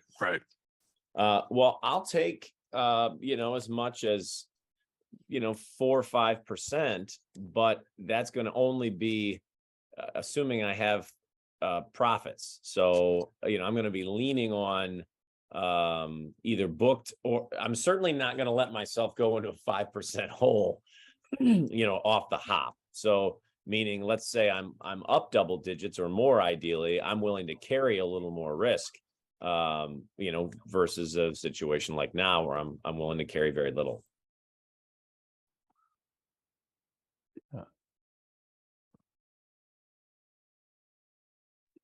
You'd have to repeat the question for me, Bob, if you want me to If you're answer it. fully invested, market's good, you're fully invested, what's the maximum portfolio risk you're willing to take if you were to get stopped out on every position? Right. So I wasn't even listening to Mark Ritchie's answer, so forgive me if I repeat what he said. So I don't look at it that way, although I am cognizant of, I know what my maximum drawdown is if I were to get stopped out of everything, but I take it stock by stock, and I'm treating each stock individually. So I've already come up, that's sort of built by default into the plan. So if I manage each individual stock correctly, and I'm constantly managing risk in relation to reward, then that sort of works itself out. But I am, I certainly am cognizant of the number that where I am as far as the gain, and if they all stop me out, what I would lose. This is something that it's a great question. It's a great question, and you definitely want to minimize that drawdown, but you have to be careful that you don't just come up with these hard numbers and try to make these hard and fast rules, because that's where you start ignoring the individual parts, and manage each stock individually. And if you make each individual stock a good risk reward decision, your overall your whole portfolio will be a good risk reward proposition. So now here again, we're coming off here. We're going to now 1, 2, 3, 4, 5 lower lows. So if this was a daily chart, I probably just reduce here. We're getting near the low here of the day here. We can call this the weekly low. Maybe if this was the daily, this would be the weekly. I'm just going to reduce. I'm going to sell. So I just sold half. Again, that puts me in a position if it goes higher. So like I said, good thing I held half. If it goes lower, good thing I sold half. So I'm selling half of it here, taking a little a loss on that half position. And let's see if we can hold this low here today. But this is, again, in this market, this is exactly what I would expect. This is what I said right in the beginning, that we break out and we come back in, and they just don't follow through. This is happening over and over and over. So I would have to be a fool to just jump in here really big size and go buy a stock that's doing exactly what has been happening over and over and over, and it hasn't been working until it starts working, until we see that there's an appetite for stocks breaking out of bases, coming through cheats, low cheats, handles, and these stocks are starting to follow through. Until we see that happening, there's just toes in the water here.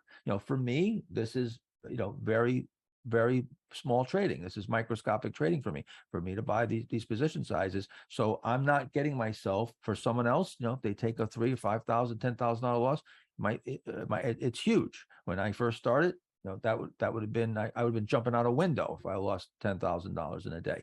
So again, it's relative. This risk is all relative to your own situation.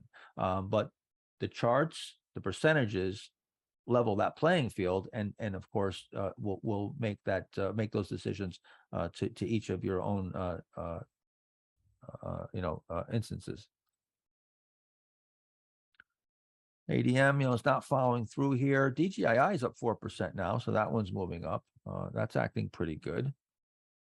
Even TH is coming back a bit here now, about 4%. So that's squatting a little bit. That's coming into a little bit of supply. Normal. There's no real major abnormal action here. Nothing's acting crazy or completely abnormal. But just no real traction yet.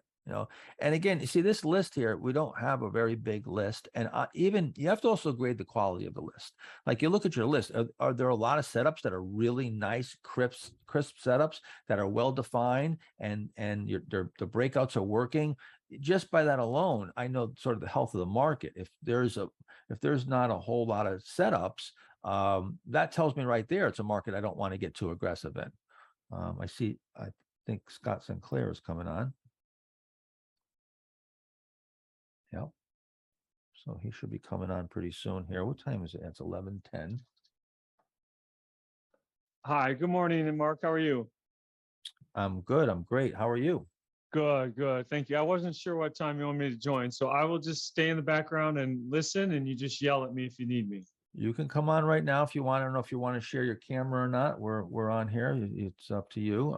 Yeah, I can. Awesome. Great to see you, Scott. Scott, obviously, as you guys know, if you don't know, he's with IBD and with Market Smith, a friend of mine and a friend of ours, a great guy, Scott, and very knowledgeable. He's been doing this for a long time, knows the products inside out. Thank you for being here. Appreciate you taking the time. Of course, I appreciate the invite. Yeah, it's really cool to be a part of it. So let me ask you, Scott, what's going on today? Did you go on an IBD Live today? I did. Yeah, I just got off, which is why I'm dressed appropriately for your show. Got a collar and everything. Yeah. Yeah. Any insights or what the thoughts are as far as what's going on today, what everybody's seeing, and then your thoughts about the market in general? We're just talking about the market here and okay. Seeing really a lack of a lot of setups lately, not much really working and following through. A lot of stocks sort of try to break out and then squat and pull back. So a lot of volatility around breakouts, making it difficult. Mark and I were just talking about how, we'll take smaller test positions and sort of put our toe in the water. And then until trades are actually working and giving us that feedback that our ideas are actually being rewarded in the marketplace, we ride the brake and we act, as I always say, I'm the caboose and the market's the engine. O'Neill might have said that. I might have stole that from him, but that's it also includes intraday. Bought a couple stocks here. We took a small position in ALNY as it started to move up here. But once again, just like every one of these plays that have been happening lately, pulling back here. Hopefully it's going to hold up. ADM's another one. We took a little position in ADM as it started to turn up here through this little tight area, but just not getting any traction really in anything at this point. Are you seeing the same? What's your feeling as far as what's going on? I couldn't agree more. I feel like I can find stocks to go up. I just can't find stocks that stay up. So they last for hours, sometimes a day or two, but nothing is trending. I haven't yet to find a stock. I can't remember the last stock I was able to hold for weeks and weeks. So it's a difficult environment. I feel like big cap tech stocks are under distribution. The institutions, they want out.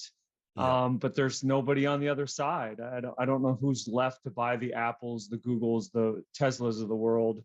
So, and those companies influence the indexes, obviously, due to the weighting. So they're putting a lot of pressure on the market.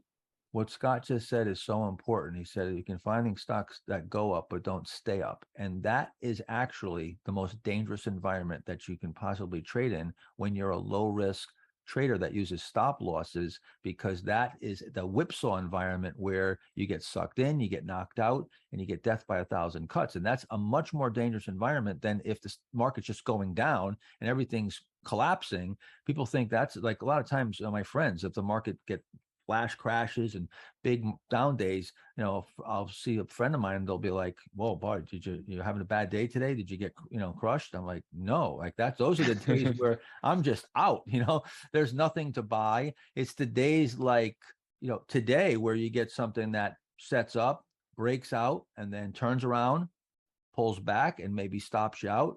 And you're at a loss now, and you get a few of those. If that keeps happening, that's where you rack up the losses. And that's sort of the trade-off. That's the trade-off from, having those small losses and taking those small. There's a cost.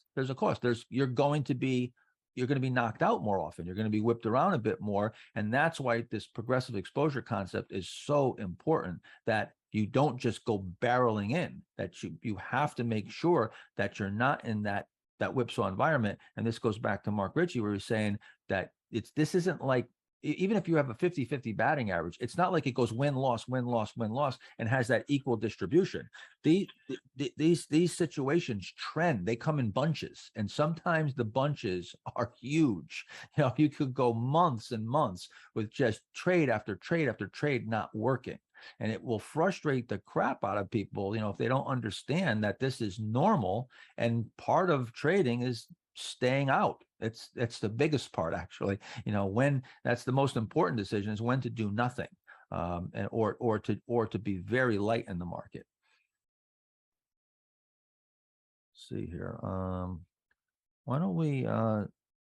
So Scott, we just go off the cuff here, on this day here, and even with Market Smith going over markets, we went over just some screens and some general concepts of how we screen. We tend to, Mark and I run pretty wide. We cast wide nets. We want to kind of see everything. I was telling everyone that, if you set a screen and you put too many parameters in it, you try to make this perfect screen and you put 100 parameters in it. If it misses on one and it makes it on 99, you don't see the stock. So I sort of try to cast a wider net. What we've done in the past, and Arusha was great at this, of showing us, sort of doing a tutorial on MarketSmith. I've learned things every year. I've learned something new about how to use it. And I've been using the product for 30 years in one form or another. However you want to, go over MarketSmith is fine with me. I can display anything, and you can share your screen too. If you have any presentation, if you want to share your screen, feel free, and we can go over some MarketSmith and go over the product, because I'd like everyone to see why it's so unique and so powerful. Okay, let me pull up mine. My market. And again, we don't get paid to use MarketSmith. We've sort of, MarketSmith and IBD have come together over the years. MarketSmith and IBD have never sponsored another event outside their own events. They've had their own workshops. I'm the only event that they've ever been willing to put their name on that wasn't one of their own, and vice versa. We've never had another sponsor. So we've never allowed anybody to, and we've had lots and lots of people want to sponsor us, but we never did, because MarketSmith is truly something that I've used, become part of my fabric of my trading. Prior to MarketSmith, it was Daily Graphs Online. Prior to Daily Graphs Online, it was Daily Graphs to printed books. And I go all the way back to the 1980s and 90s of using Daily Graphs books, then online, then MarketSmith. So I have a long history of using this product. And as Mark said, we don't want to endorse anything that we don't use and know ourselves. But again, we're not paid endorsers here, just so you know. So how do you want to do it, Scott? You want to show your screen, or you want to? Sure. Yeah. Let me Is he enabled to share, Bob? I think I am. I do see that option. Yeah. You have to stop sharing, and then he can share his screen. It says this will stop other share screening. Do you wish to continue? Yeah, go ahead. Okay. So yes. All right. Let me pick the right monitor here.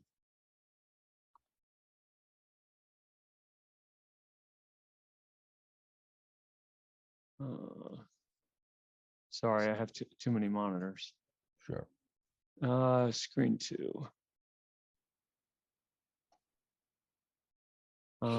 Okay. Do you guys see a chart with a red X in there? Yep. If you Okay. raise your hand, everybody, just to let us know that you are seeing Scott's screen. Okay, plenty of hands being raised. Awesome. Okay, great. All right. So I imagine you did show people where to find. Let's start with your stuff, Mark. The templates down below I did in the briefly. Go ahead. reports. Yep. Okay. Let me pull this up so you can see a little bit better. But it can be, if you have Market Smith, it can be hidden a little bit because it's stacked inside these folders. So you have a stocks folder, which you'd need to open, and then you'd have to open the technical folder. And if you scroll down, you'll see the 1 month, the 1 to 4, the 5 month, and then the 5 month wide. Did you discuss kind of the differences in those, Mark? I just the 1 month to the 5 month. The 1 to 4 is in between what it says, 1 to 4 month, and that's sort of looking at a narrow slice. But the wide, just we took out the relative strength rating, so you can, if you want to put a lower RS, you could put a lower RS rating in it. So it just Correct. gives you a little, it gives you some flexibility. And right now, probably because of the way the market is, they're very close. You have 215 in the 5 month, and you have 244 in the wide. You can see Right. the number of stocks. But you're right. The wide does not have that RS rating filter that the original one did. I think it's a filter of at least 70, but I could be wrong if I sort this list. Yeah. You'll see in the original one that Mark and Arusha built together, the RS rating, the lowest RS rating is an 88. So the wide allows lower RS rating stocks if you want to, cast a wider net, like Mark mentioned. You also, I pointed out, Scott, up in the open stock ideas up in the right, there's a shortcut to it. Correct. Yeah. You go to weekly. So it's in the Go to weekly. the weekly review, Yeah. and we need to. I wish this was bigger, this box, because some people don't see the scroll, but you just have to scroll down a little bit, And then when you click just on it, actually, jumps you there. it takes you to that one, but it also takes you where the other ones actually populate. So it's kind of nice to get there quick. Yeah, if you don't have all of those open, it would have done the 5 steps that I did to open them. It does it in one fell swoop. Scott, the other thing too, as I was pointing out, is that you can either screen from the entire, you can use this as a qualifier and then build a screen, and you can screen from the whole entire Market Smith database, which is 90 some 100 stocks, or you can screen and use this as the qualifier from that database. So that was another thing I pointed out. Great, cool, yeah. So if you create a new stock screen, you can originally, when you first create it, it's going to screen from the database. You can see it says Market Smith database, 9,697 stocks. Of that, roughly, it's about 5,000 stocks. The rest are ETF/closed-end funds. But if you wanted to change that universe, you can click on it, and then you've got these stacked folders like I talked about, technical. And then I can tell Market Smith, I just want to screen Mark Minervini's 5 month wide list. So I'm going to click on that. And now instead of searching the 9,697, you're going to search the 244. And you need to put some criteria in to have something come up. It won't show anything if you put one piece of criteria. Yeah, all of these dull orange categories have options you can choose from. Price and volume, for example, has